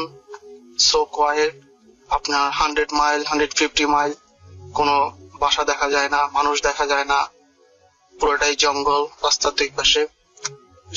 মাঝে মধ্যে হরিণ দেখা যায়, ভাল্লুক দেখা যায়, ওগুলা রাস্তার মাঝে চলে আসে। আর ওই হরিণের জন্য অনেক সময় অ্যাক্সিডেন্ট হয়। সো ঘটনায় ফিরে যাই। সো যখন আমরা উডবেরি থেকে রওনা দিলাম, তখন আমি ড্রাইভিং শুরু করলাম। মোটামুটি 130 মাইল চালানোর পরে 2 ঘন্টা চালানোর পরে আমাদের সবারই খিদে লাগছে। তখন মাগরিবের সময় হয়ে আসছিল। আমরা সবাই ঠিক করলাম যে একটা আশেপাশের একটা যদি কোনো রেস্টুরেন্ট পাই ওখানে খাবো। তো অনেকক্ষণ ড্রাইভিং করার পরে কোনো রেস্টুরেন্ট আমরা ওপেন পাইতেছিলাম না, যেহেতু ওইদিকে ভিলেজ সাইড আর হাইওয়ের আশেপাশে সবগুলো হচ্ছে পাহাড় পর্বত জঙ্গল। একটা স্টোর আমরা খুঁজে পেলাম, সেটা হচ্ছে পিৎজা স্টোর। এই স্টোরটা looks very old, like 150 years old. New York city আমেরিকাতে যে বাড়িগুলো আছে এগুলো অনেকগুলাই মোটামুটি 120 years old, এগুলো যা শুধু রিনোভেট করে আর ইউজ করে। সো ওই রেস্টুরেন্টটা, এদের স্টাইলটাই ছিল অনেক ওল্ড ফ্যাশন স্টাইল। সো আমরা যখন ঢুকলাম দেখলাম যে ওখানে পিৎজা আছে। তো আমরা কি করলাম, আমরা একটা চিজ পিৎজা অর্ডার দিলাম। তো চিজ পিৎজা খাওয়ার পরে আমি কি করলাম, আমি ওইখান থেকে যাওয়ার পরে চিজ পিৎজা খাওয়া যখন হচ্ছিল তখন পাশে ছিল জঙ্গল। তখন আবার স্টোরটাও ক্লোজ হয়ে গেছিল। আমাদের পিৎজা নেওয়ার পরে স্টোরটা ক্লোজ করে দিছে। সো একটা সময় পিৎজা খাওয়া অবস্থায়, খাওয়ার শেষের দিকে, তখন আমার খাওয়া শেষ হয়ে গেছে আগে। তো আমি কি করলাম, আমি বললাম যে তখন আমি ভাই স্মোক করতাম, সরি টু সে। তো আমি স্মোক করার বাহানায় আমি এখন বলতেছি, যেহেতু সবাই আমার সিনিয়র ছিল, ওদের সামনে তো আর স্মোক করা যায় না। সো আমি কি করলাম, আমি সবাইকে মিথ্যা কথা বলে আমি বললাম যে আমি পর্সা করতে যাচ্ছি, তো আমি একটু জঙ্গলে যাচ্ছি। সো তখন মাগরিবের আজানের সময়, তখন তো এখানে তো আজান দেয় নাই, বাট এখানে আশেপাশে মসজিদও ছিল না, বাট আমার কাছে মনে হচ্ছে তখন যে সূর্যটা ডুবা ডুবা অবস্থায় আছে, ডুবে গেছে অর্ধেক, এরকমই অন্ধকারও নেমে আসতেছে মোটামুটি। সো আমি ওইখানে গিয়ে একটা মোটামুটি জঙ্গলের 10-15 হাত ভিতরে ঢুকে আমি একটা সিগারেট খেলাম। একটা সিগারেট যখন আমার শেষ করার পরে আরেকটা সিগারেট আমি ধরালাম। ধরানোর পরে চিন্তা করলাম যেহেতু এখন আবার লং ড্রাইভ, তো প্রস্তাবটা করে নি। তো ওইখানে আমি ভুলটা করছি, আমি যখন ওইখানে দাঁড়ায় প্রস্তাবটা করে দিছি, করে দিয়ে আমি চলে আসছি। চলে আসার পরে তখন আমি আবার ড্রাইভিং স্টার্ট করলাম সবাই একসাথে। তখন আমি নিউ ড্রাইভার ছিলাম, বাট অতটাও নিউ ছিলাম না যে আমি ড্রাইভিং করতে পারতাম না। আমি ভালোই ড্রাইভিং করতে জানতাম, বাট এক্সপিরিয়েন্স কম ছিল। বাট কি যে হলো যে আমি ড্রাইভিং করা অবস্থায় হঠাৎ করে আমার শুধু শুধু আমি রাস্তার মধ্যে ব্রেক ধরতেছিলাম কোনো রিজন ছাড়া। আর আমার কাছে মনে হচ্ছিল কেউ একজন আমার সামনে দিয়ে মানে আমাকে একদম মরিচিকার মতো, যেমন মরুভূমিতে যখন মরিচিকার মতো একটা আছে না যে বোঝা যায় ওখানে মরিচিকা বাট গেলে দেখা যায় না, ঠিক ওইরকম কিছু একটা আমার কাছে মনে হচ্ছে কিছু একটা আছে। তখন আমি ব্রেক করি, বাট সামনে গিয়ে দেখি যে কিছুই নেই। একটা সময় আমি চিন্তা করলাম যে এটা আমার পক্ষে সম্ভব না, আমার হয়তো কোনো সমস্যা হচ্ছে, আমি হয়তো রাতে ঘুম কম গেছি, এই কারণে হয়তো এখন আমার ড্রাইভিং করতে অসুবিধা হচ্ছে। তো আমি আমার যে রুমমেট তাকে বললাম যে ভাইয়া আপনি ড্রাইভিং করেন, আমার পক্ষে মনে হয় না এখন ড্রাইভিং হবে। তখন সে ড্রাইভিং করা শুরু করলো। আবার আমি পুরো গাড়িতেই ঘুমাইছিলাম। ঘুমায় থাকার পরে আমরা মোটামুটি রাতের 10টা-11টার সময় আমরা পৌঁছায় যাই বাফালোতে। পৌঁছানোর পরে আমরা রাতের খাওয়াটা তখনই আধা ঘন্টার মধ্যে খাওয়া দাওয়া আমরা শেষ করে ফেলি, কারণ আমরা সবাই অনেক টায়ার্ড ছিলাম। যেহেতু সকাল 9টা থেকে 8টা-9টা থেকে আমাদের জার্নি শুরু হয়েছিল, খুবই টায়ার্ড ছিলাম সবাই। তো আমরা জাস্ট শুধু ফ্রেশ হয়ে খাওয়াটা খেয়ে আমরা ওনাদের বাড়ির বর্ণনাটা আমি দিই। ওনাদের বাড়িটা ছিল 1 ফ্যামিলি হাউস, বাট এটা ছিল কাইন্ড অফ ডুপ্লেক্স সিস্টেমে, যেহেতু উডের ঘর যেগুলা।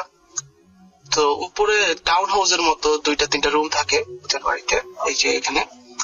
তো আমরা ওই 2টা রুমের মধ্যে একটা রুমে আমরা 3 জন শুয়েছি, আর একটা রুমে আমাদের একটা বড় ভাই শুয়েছে।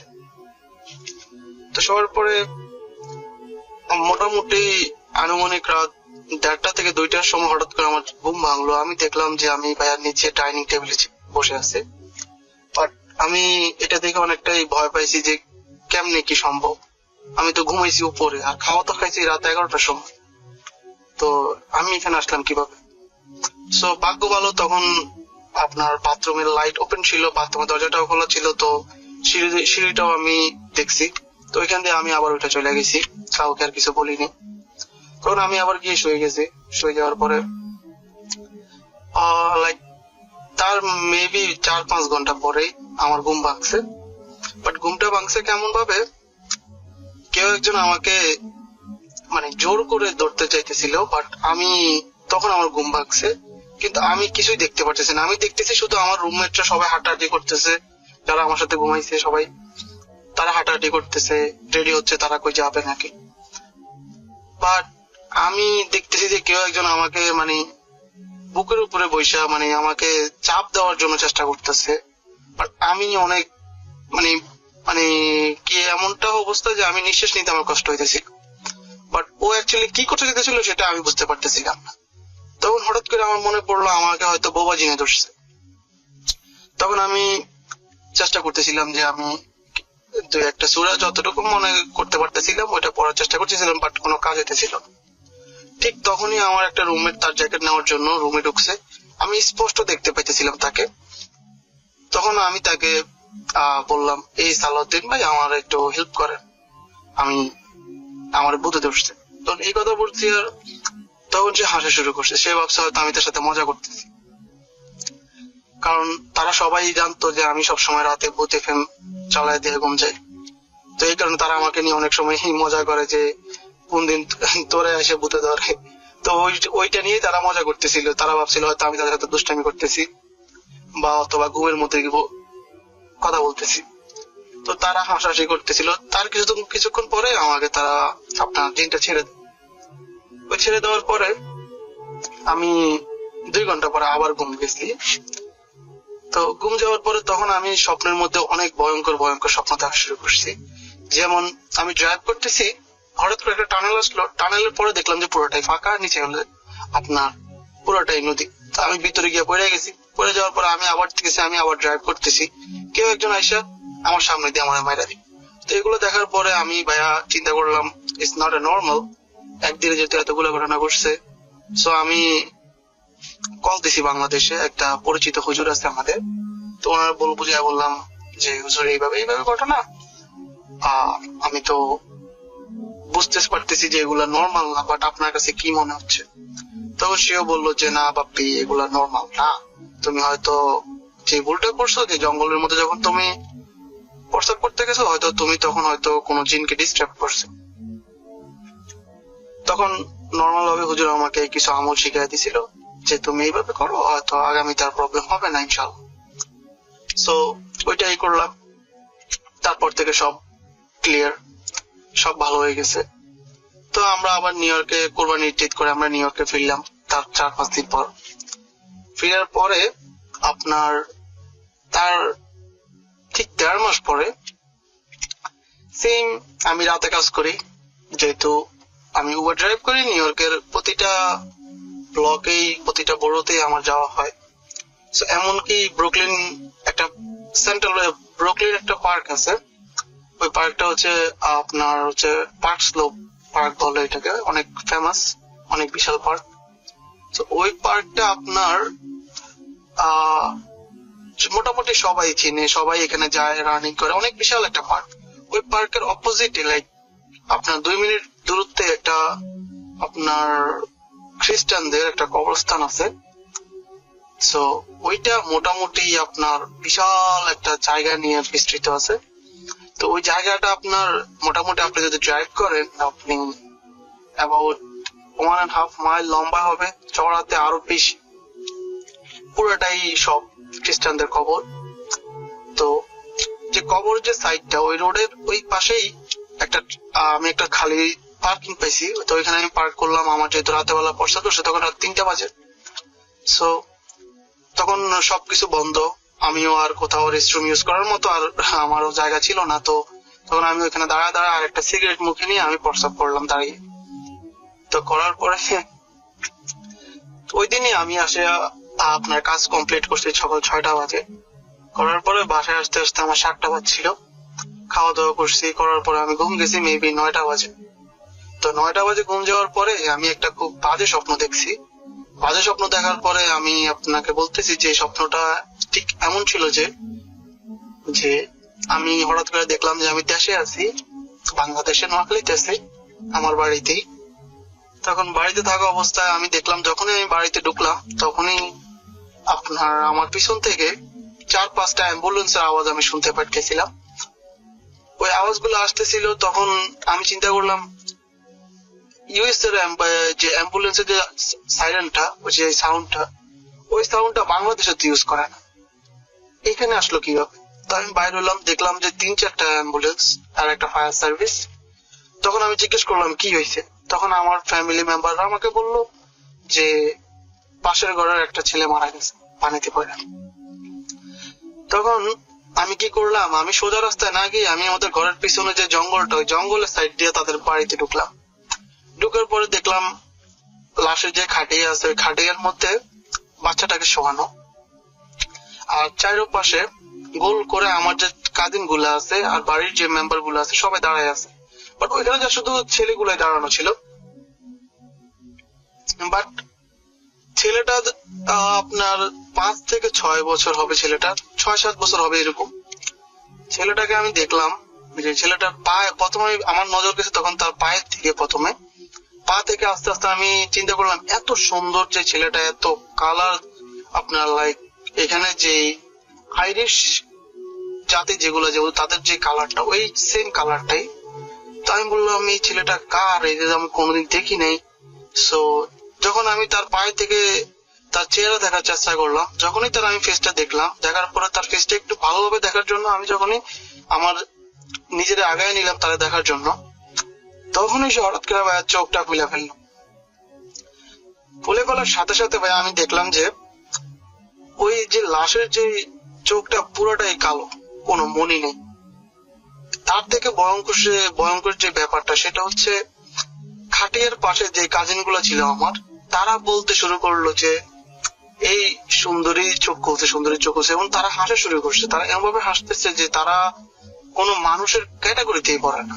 যে একটা লাশ সামনে আছে, লাশ চোখ খুলছে, তারা হাসতেছে, এই জিনিসটা দেখে আমি আর নিতে পারতেছিলাম না। নিতে পারে ভাই আমি ঘুম থেকে এক লাফ দিয়ে উঠছি। উঠার পরে তখন আমার আরেকটা রুমমেট তখন রান্না করতেছিল। যেহেতু আমাদের বাসার মধ্যে আমার চারজন থাকে, 4 বেডরুমে 4 জন থাকি, তো আমার কিচেনটা হচ্ছে আমার রুমের সামনে, তো আমার দরজাও খোলা ছিল। আমি এক লাফ দিয়ে ওখানে গিয়ে বসে আমি হাঁপানো শুরু করছিলাম। একটা পর্যায়ে ভাইয়া আপনার আমার রুমমেট জিজ্ঞেস করলো যে কি হয়েছে বাপ্পি? তো আমি বললাম যে ভাই এমন এমন ঘটনা। তখন সে বললো it's not a normal. So তখন আমিও চিন্তা করলাম এমন ডেয়ারিং এবং ভয়ঙ্কর ঘটনা আমিও তো কখনো দেখিনি। সো তখন আমি ঠিক করলাম যে জিনিসটা আমার ফ্যামিলিকে জানানো উচিত। হয়তো আমি কোনো ভুল করে ফেলছি আগের বারের মতো। তো আমি কি করলাম ভাইয়া, আমি আমার ফ্যামিলিকে জানালাম। তখন ফ্যামিলি ওই হুজুরের সাথে কথা বললো। হুজুর বললো তুমি একটা জিনকে ডিস্টার্ব করছো, তুমি যখন প্রস্তাব করছো তার ডিস্টার্ব হয়েছে, সো তুমি এইভাবে আর কখনো প্রস্তাব করবো না রাতের বেলা। তারপরে উনি আমার কিছু আমল শিখাই দিছে যে আপনার নিজে নিজে পানির মধ্যে ফু দিয়া পানি খাওয়া, তারপরে শোয়ার আগে ফু দিয়ে শরীর বন্ধ করা, সূরা পড়া, নামাজ পড়া, এই যে নর্মাল যেগুলা এগুলা। যাক, তারপর থেকে আর কোনো সমস্যা হয়নি। সো এটাই ছিল আমার ঘটনা।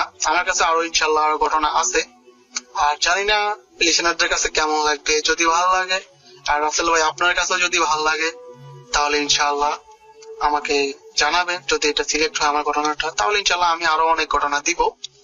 আর ইনশাআল্লাহ আর আমাদের যে নোয়াখালীর যে আমার যে বাড়িটা, সেটা হচ্ছে সোনাইমুড়িতে। ওইখানে আপনার মিনিমাম আমার কাছে 200 চীনের ঘটনা আছে, রিও। ওইগুলো আমি বাড়িতে থাকা অবস্থায় আমি দেখছি। সো এখন আপাতত এটাই দিলাম। ভালো থাকেন সবাই, দোয়া করবেন। আসসালামু আলাইকুম। ব্যাক, আশা করছি আপনারা সবাই ভালো আছেন, ভালোর দলে আছেন। প্রতি শুক্রবার ঠিক ফিরে আসি। মাঝে মাঝে ভীষণ কষ্ট হয় যখন দেখি যে আমাদের কন্টেন্টগুলো কেউ কপি করে তার ইউটিউব চ্যানেলে তুলে দিয়েছে। কিছু মানুষ এই কাজটি করবে, এটা খুবই স্বাভাবিক, কিন্তু আমরা যারা শুনছি সেই সমস্ত ফেক চ্যানেলে গিয়ে তারাও কি ঠিক কাজ করছি? প্রশ্নটি আপনার কাছে। আমরা চলে যাব ঘটনায়। এই মুহূর্তে একটা অডিও ক্লিপ শোনাবো আপনাদেরকে। আশা করছি প্রথম থেকে শেষ পর্যন্ত শুনবেন এবং ভালো লাগবে আপনাদের। চলুন শুরু করা যাক। আসসালামু আলাইকুম রাসেল ভাই ও শ্রোতা বন্ধুরা, আশা করছি ভালো আছেন এবং ভালোর দলেই আছেন। ভাই, আমার নাম হচ্ছে মোহাম্মদ রাব্বি মৃধা। আমি ভোলা সদর উপজেলার ধনিয়া ইউনিয়নের ছোট আলগি গ্রাম থেকে বলতেছি।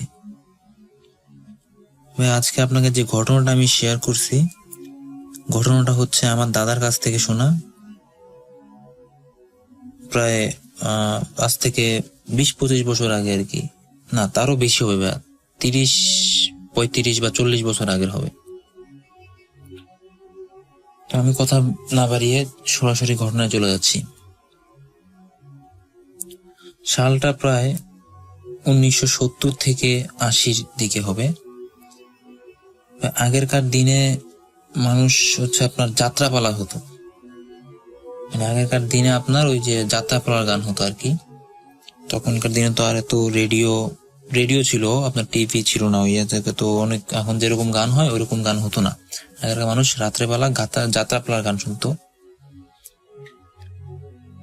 তখন আপনার আমার দাদা ছিল তখন প্রায় 30-35 বছর বয়সী। তখন উনি কি করলো আপনার ওই গান শুনতে গেল আর কি, যাত্রাপালার গান শুনতে গেল। তো উনি গান শুনতে যাওয়ার সময় ওনার সাথে করে একটা ছোট ছেলেকে নিয়ে গেল। আমার দাদার কোন ভাতিজা হবে আর কি। এখন উনি সাথে করে নিয়ে গেল, আর তখন রাত প্রায় 10টা থেকে 11টা, মানে গান শুরু হয়েছে সন্ধ্যার দিকে। তখন প্রায় 11টা থেকে 12টা হবে, 11টা থেকে 12টা এক্সাক্ট টাইম আমার দাদা আমাকে বলতে পারে নাই, 11টা থেকে 12টা হবে। তখন গান শুনতে শুনতে আমার দাদা কি হলো, মানে ঘুম আসতেছে, বারবার শুধু ঘুম আসতেছে আর বসে থাকতে পারতেছে না। এখন আমার দাদা কি করলো, যে ছোট ছেলেটাকে নিয়ে গেল, ওকে বললো যে চল আমরা চলে যাই, আমাদের তো ঘুম আসতেছে, আমরা চলে যাই চল। তো ওই ছেলেটা বললো ঠিক আছে, মানে আমার দাদাকে ওই ছেলেটা কাকা করে কাকা ডাকতো আর কি। ঠিক আছে কাকা চলেন আমরা চলে যাই। তখন গ্রামের রাত কিন্তু ভাই 8টা-9টা বাজে, অনেক রাত হয়ে যায়। তো আর তখন তো বাজে 11টা থেকে 12টা, তখন গভীর রাত। তখন আমার দাদার ওই ছেলেটাকে নিয়ে আপনার চলে আসতেছিল। তখন যখন চলে আসতেছিল গ্রামের রাস্তা ধরে, অল্প একটু আসলেই আপনার একটা বিল পড়ে, মানে ক্ষেত আর কি, অনেক বড় বিল। ওই বিল পার হয়ে একটা আপনার বাঁশঝাড় পড়ে, তারপর ওই বাঁশঝাড়ের পরে আবার কিছু সারি সারি তাল গাছ আছে। হ্যাঁ, তো আমার দাদারা নর্মালি আপনার বিলটাও পার হলো, তারপর নর্মালি বাঁশঝাড়ও পার হলো, কোনো সমস্যা হলো না। কিন্তু রাসেল ভাই যখনই এই তাল গাছের কাছে আসছে তখনই হচ্ছে মেন সমস্যাটা হয়েছে। আপনার তাল গাছের কাছে আসার মাত্রই, তাল গাছ পর্যন্ত এখনো যায় নাই, তাল গাছের আরো আগেই, মনে করেন তাল গাছ থেকে 100 বা 200 ফিট আগে আপনার আমার দাদা দাঁড়ায় গেছে। হঠাৎ করে আমার দাদা দাঁড়ায় গেছে, মানে আমার দাদা তো হঠাৎ করে মানে শরীর টরীর ভার হয়ে গেছে। পরে আমার দাদা দেখলো কি, মানে আপনার যে তাল গাছটা, নিচে একটা সাদা আপনার শাড়ি পরিহিত একটা মহিলা বা কোনো অবয়বই হবে, সাদা শাড়ি পরিহিত একটা অবয়ব তাল গাছের নিচে দাঁড়িয়ে আছে। এখন আমার দাদা তো দেখে মনে করেন আমার দাদার অবস্থা পুরো খারাপ, মানে দাদা নড়তেও পারতেছে না। তো আমার দাদা ওই ছোট ছেলেটা ছিল, আমার দাদা আর কি ওই ছোট ছেলেটাকে দেখালো না জিনিসটা, মানে ও তো ছোট ছিল তখন অনেক ভয় পাইতো, ওকে আমার দাদা দেখায় নেই জিনিসটা। তো আমার দাদা যখন দেখলো, মানে আমার দাদা দাঁড়ায় আছে ওইখানে, প্রায় অনেকক্ষণ দাঁড়ায় থাকলো। যখন আমার দাদার চোখটা ওই মহিলা মানে অবয়বটার দিকে গেল, সাদা শাড়ি পরিহিত যে অবয়বটা, ওই অবয়বটা কিন্তু আমার দাদাকে আবার খেয়াল করেনি। আমার দাদা যখন ওই অবয়বটাকে তাকিয়ে ছিল, তখন আমার দাদা দেখলো, মানে আপনার কি বলবো, এটা হচ্ছে আপনার তাল গাছটার যে ইয়াটা আছে আপনার নিচ থেকে, মানে অবয়বটা আস্তে ধীরে ধীরে মানে আকৃতি অনেক বড় করে ফেলতেছে। আর অবয়বটার শাড়ির যে আঁচলটা মনে করেন 100 থেকে 200 ফিট, তার 100 ফিটের বেশি হবে, 200 ফিটের বেশি হইতে পারে, এত বড় শাড়ির আঁচল। ধীরে ধীরে অবয়বটা বড় হইতেছিল, আর মানে ওই তাল গাছটার আশেপাশে দিয়ে ঘুরে তাল গাছটার মাথায় চলে যেতেছিল। আর শাড়ির আঁচলটা এত বড়, মানে আমার দাদা যখন বলতেছিল চোখে আমি ভয় দেখতেছিলাম যে শাড়ির আঁচলটা এত বড় ছিল, সে আপনার কি বলবো, ওই অনেক বড় ছিল, ওই 200 ফিটের অনেক বড়। তো তাল গাছটার সাইড দিয়ে আস্তে আস্তে আস্তে আস্তে আস্তে আস্তে অভাবটা একবারে মাথায় চলে গেল, মানে তাল গাছের মাথায়। তখনই আমার দাদা দিকে আস্তে আস্তে পিছে উঠতে, মানে পিছের দিকে আসতেছে, আস্তে পিছের দিকে আসতেছে। আসলে তখন যদি অবয়বটা যদি আমার দাদাকে খেয়াল করতো, মানে অবয়বটা তো, মানে আমার দাদার ভাগ্য ভালো ছিল যে অবয়বটা আমার দাদাকে দেখে নাই। যদি অবয়বটা আমার দাদাকে দেখতো তাহলে মনে হয় না আমার দাদাকে আমরা পেতাম। দেন দেখলাম যে অবয়বটা আস্তে আস্তে ওই তাল গাছের উপর থেকে আপনার এক গাছ থেকে আরেক গাছে, মানে কি বল, মানে পা দিতেই এক গাছ থেকে আরেক গাছে চলে যাচ্ছে, পা দিতেই এক গাছ থেকে আরেক গাছে চলে যাচ্ছে। গাছের কিন্তু ডিফারেন্স অনেক দূর। উনি দেখলাম ওই অবয়বটা এত বড়, ওনার পা গুলা যে এক গাছ থেকে পা দিতেছে আরেক গাছে চলে যাচ্ছে, এক গাছ থেকে পা দিতেছে আরেক গাছে চলে গেছে, আমার দাদা দেখতেছে। তখন শেষ পর্যায়ে একবারে শেষের যে গাছটা ছিল, মানে অনেকগুলো গাছ ছিল, তো একবার শেষ গাছটায় গিয়ে অবয়বটা দাঁড়াইয়া আপনার চারিদিকে শুধু ঘুরতেছে, মানে অবয়বটা উপরে উঠে শুধু ঘুরতেছে। দেন এখন আমার দাদা দেখে, আমার দাদা শরীর পুরো ভার, এখন উনি আস্তে আস্তে পিছুর দিকে যাইতেছে। পিছের দিকে গিয়ে যখন ঘুরে দিছে এক দৌড়েই চলে আসলো কোথায়, ওই বাঁশঝাড়ের ওইখানে। এখন ওই বাঁশঝাড়ের ওইখানে এসেই তো আর আরেক অবস্থা খারাপ। ওই বাঁশঝাড়ের ওইখানে দেখতেছে, মানে আমার দাদা বাঁশঝাড় পার হইতেছে, কিন্তু আবার দেখতেছে সামনে বাঁশঝাড়, মানে কি বলবো, কি বলবো, মানে বাঁশঝাড় পাড়াইতেছে আবার দেখতেছে বাঁশঝাড়, বাঁশঝাড় পাড়াইতেছে আবার দেখতেছে বাঁশ, মানে ওনার বাঁশঝাড়টা পাড়ি হইতে পারতেছেন।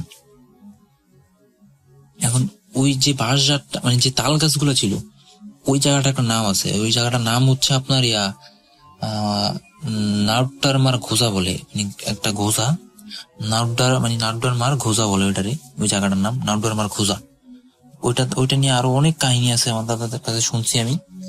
আমি এখন আমার দাদার সাথে যেটা ঘটছে ওইটা বলতেছি আর কি। এখন ওইখান থেকে তো ভালোই ভালোই ফিরে আসলো। দেন যখন বাঁশঝাড়টা আসলো, উনি যতবার বাঁশঝাড় পাড়ি দিয়েছে আবার ততবারই বাঁশঝাড়ের কাছে চলে আসতেছে। উনি বুঝতেছে না যে উনি কি করবে। দেন অনেক কষ্টে উনি সুরা কারাত যা আছে সব পড়তেছে, পড়ে মানে যতবার যাইতেছে ততবার আবার বাঁশঝাড়, মানে যাইতেছে বাঁশঝাড় দেখতেছে, যাইতেছে বাঁশঝাড় দেখতেছে। এখন উনি শেষ অনেক কষ্টে বাঁশঝাড়টা পার হইছে। বাঁশঝাড়টা পার হইয়া তুই আবার আসলো এই যাত্রাপালার গানের ওইখানে।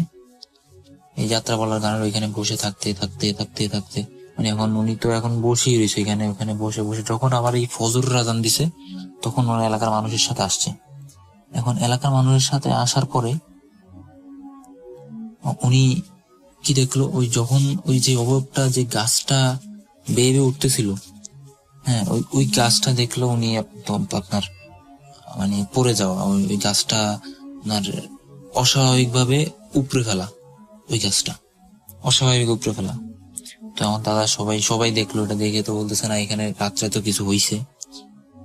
তো আমার দাদা আবার ওদের সাথে নিয়ে সবাই আস্তে ধীরে চলে আসলো। আর পরবর্তীতে আর কিছু হয়নি আমার দাদার। তখন ওইটা দেখার পর আবার আমার দাদার 2 দিন জ্বর ছিল, অনেক প্রচুর পরিমাণে জ্বর ছিল। সাধারণত ডাক্তারের কাছে যাওয়ার পরে জ্বর টর ভালো হয়ে গেছে। এই ছিল আমার দাদার সাথে ঘটে যাওয়া একটা ঘটনা। তাহলে ভালো লাগলে লিসেনারদের সাথে শেয়ার করবেন। এবং আমার দাদা এখনো বেঁচে আছে আমাদের মাঝে, আমার দাদার জন্য সবাই দোয়া করবেন। এইগুলো আমি আমার ঘটনাটা শেষ করছি। আরো একবার আপনাদের সবাইকে স্বাগত জানাচ্ছি আমি রাসেল। আশা করছি আপনারা সবাই ভালো আছেন এবং ভালোর দলে আছেন। আমিও ভালো আছি আর ভালোর দলে আছি। কোনো কথা না বাড়িয়ে আমরা চলে যাব আরো একটি অডিও ক্লিপে।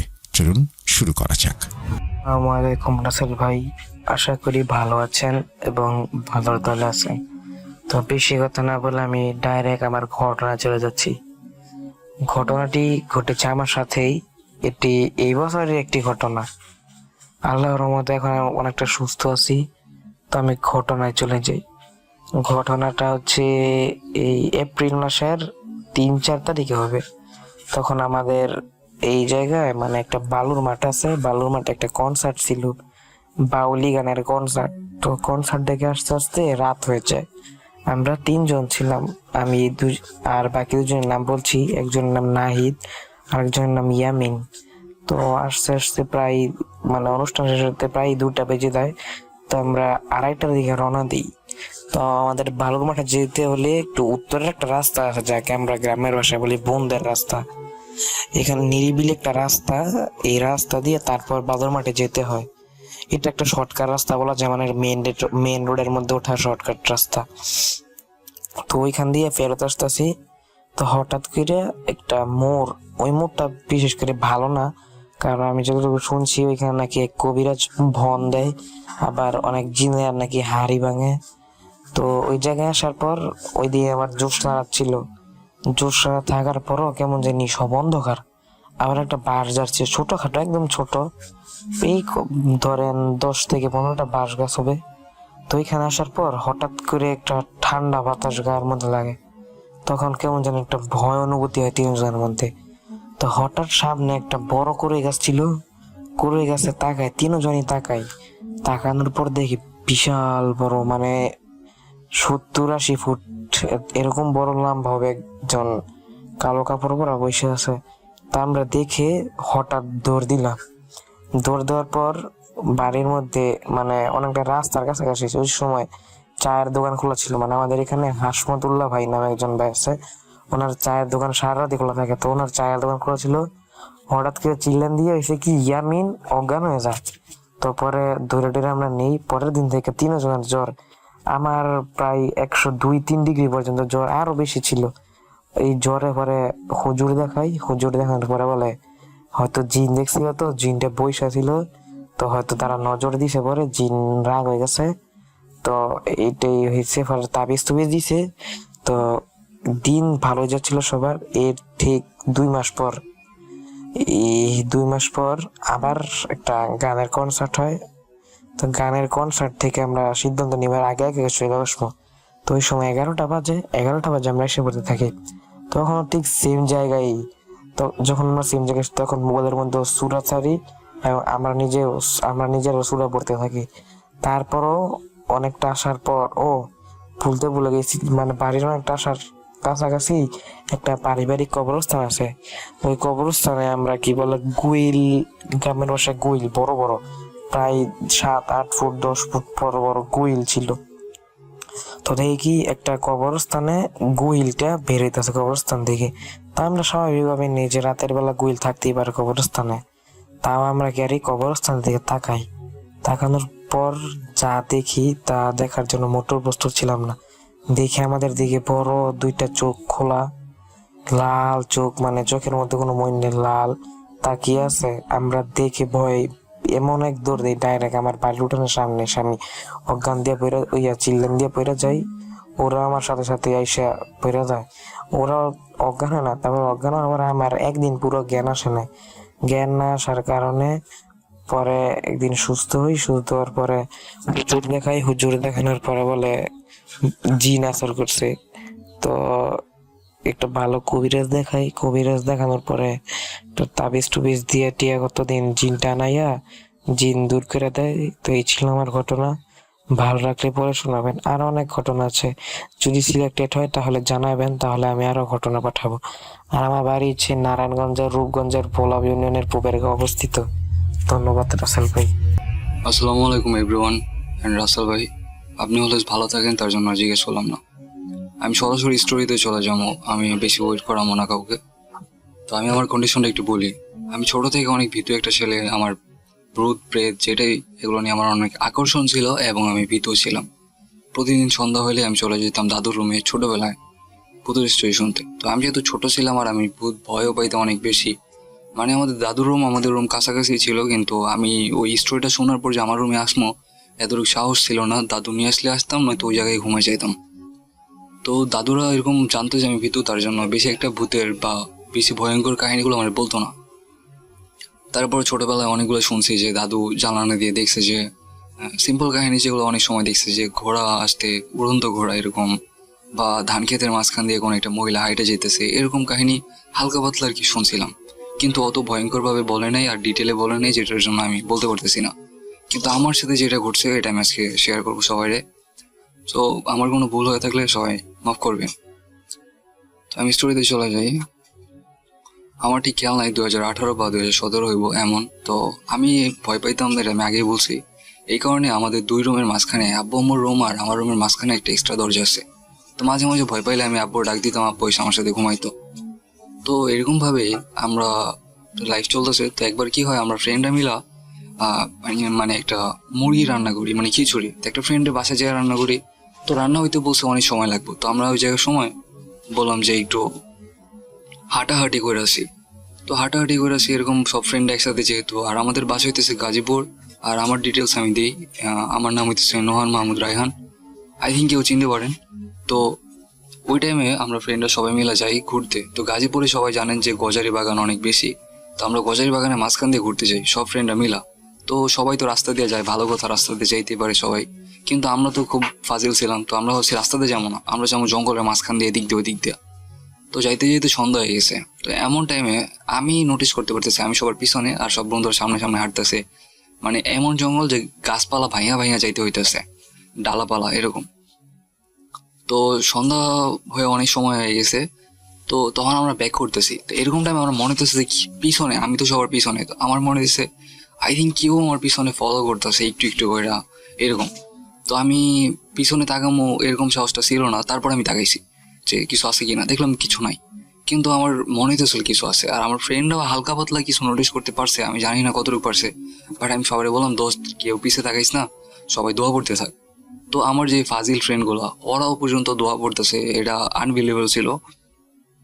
তো এমন টাইমে দোয়া পড়তে পড়তে চলে আসি। তো তখন আমরা বলতেছি যে এটা খামো কোথায়, সবাই বলতেছে যে আমরা বাসায় খামো এরকম কিছু। এখন কিছু ফ্রেন্ড আছে ওরা বলতেছে না আমরা স্কুল মাঠে যাই খামো।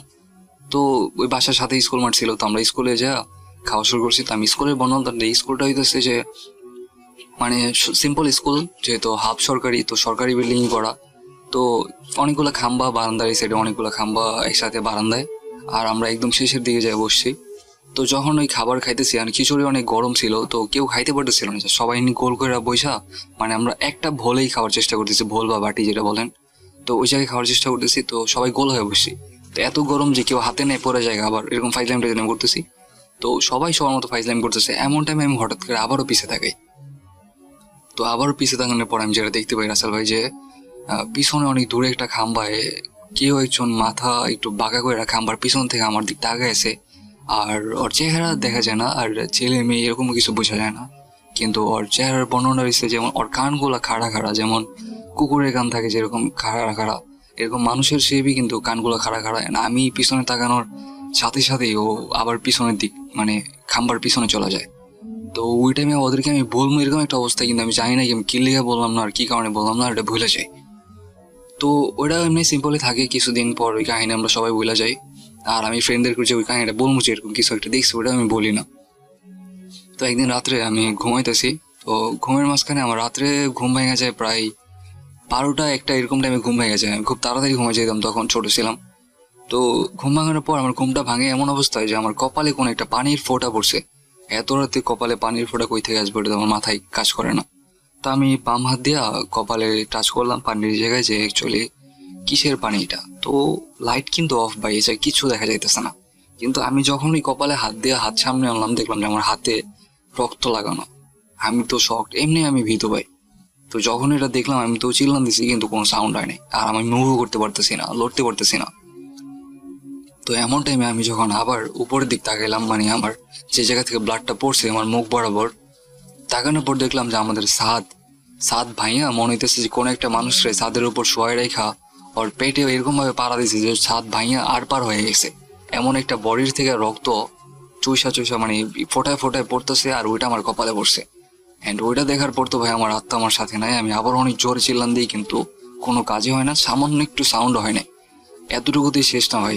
এটা দেখার পর আমার কলিজা ওই জায়গায় স্ট্রপ হয়ে যায়। আমি কিছু বলতে পারি না, কি করবো, আমার মাথা কোনো কাজ করে না। আমি কেমনে এক্সপ্লেন করবো, কি করবো, কোনো কিছু কাজ করতেছিল না। তো আমি তো তখন বালিশে মাথা রেখে উপর দিক তাকায় এটা দেখতেছিলাম। তো আমি মুভ করতে পারতেছি না, লড়তে চড়তে পারতেছি না। কিন্তু হঠাৎ করে একবার লড়তে পারি, আমার মাথাটা আমার বাম কাঁধের দিকে সরাইতে পারি, মানে আমার বালিশের ভিতরে শুয়ে।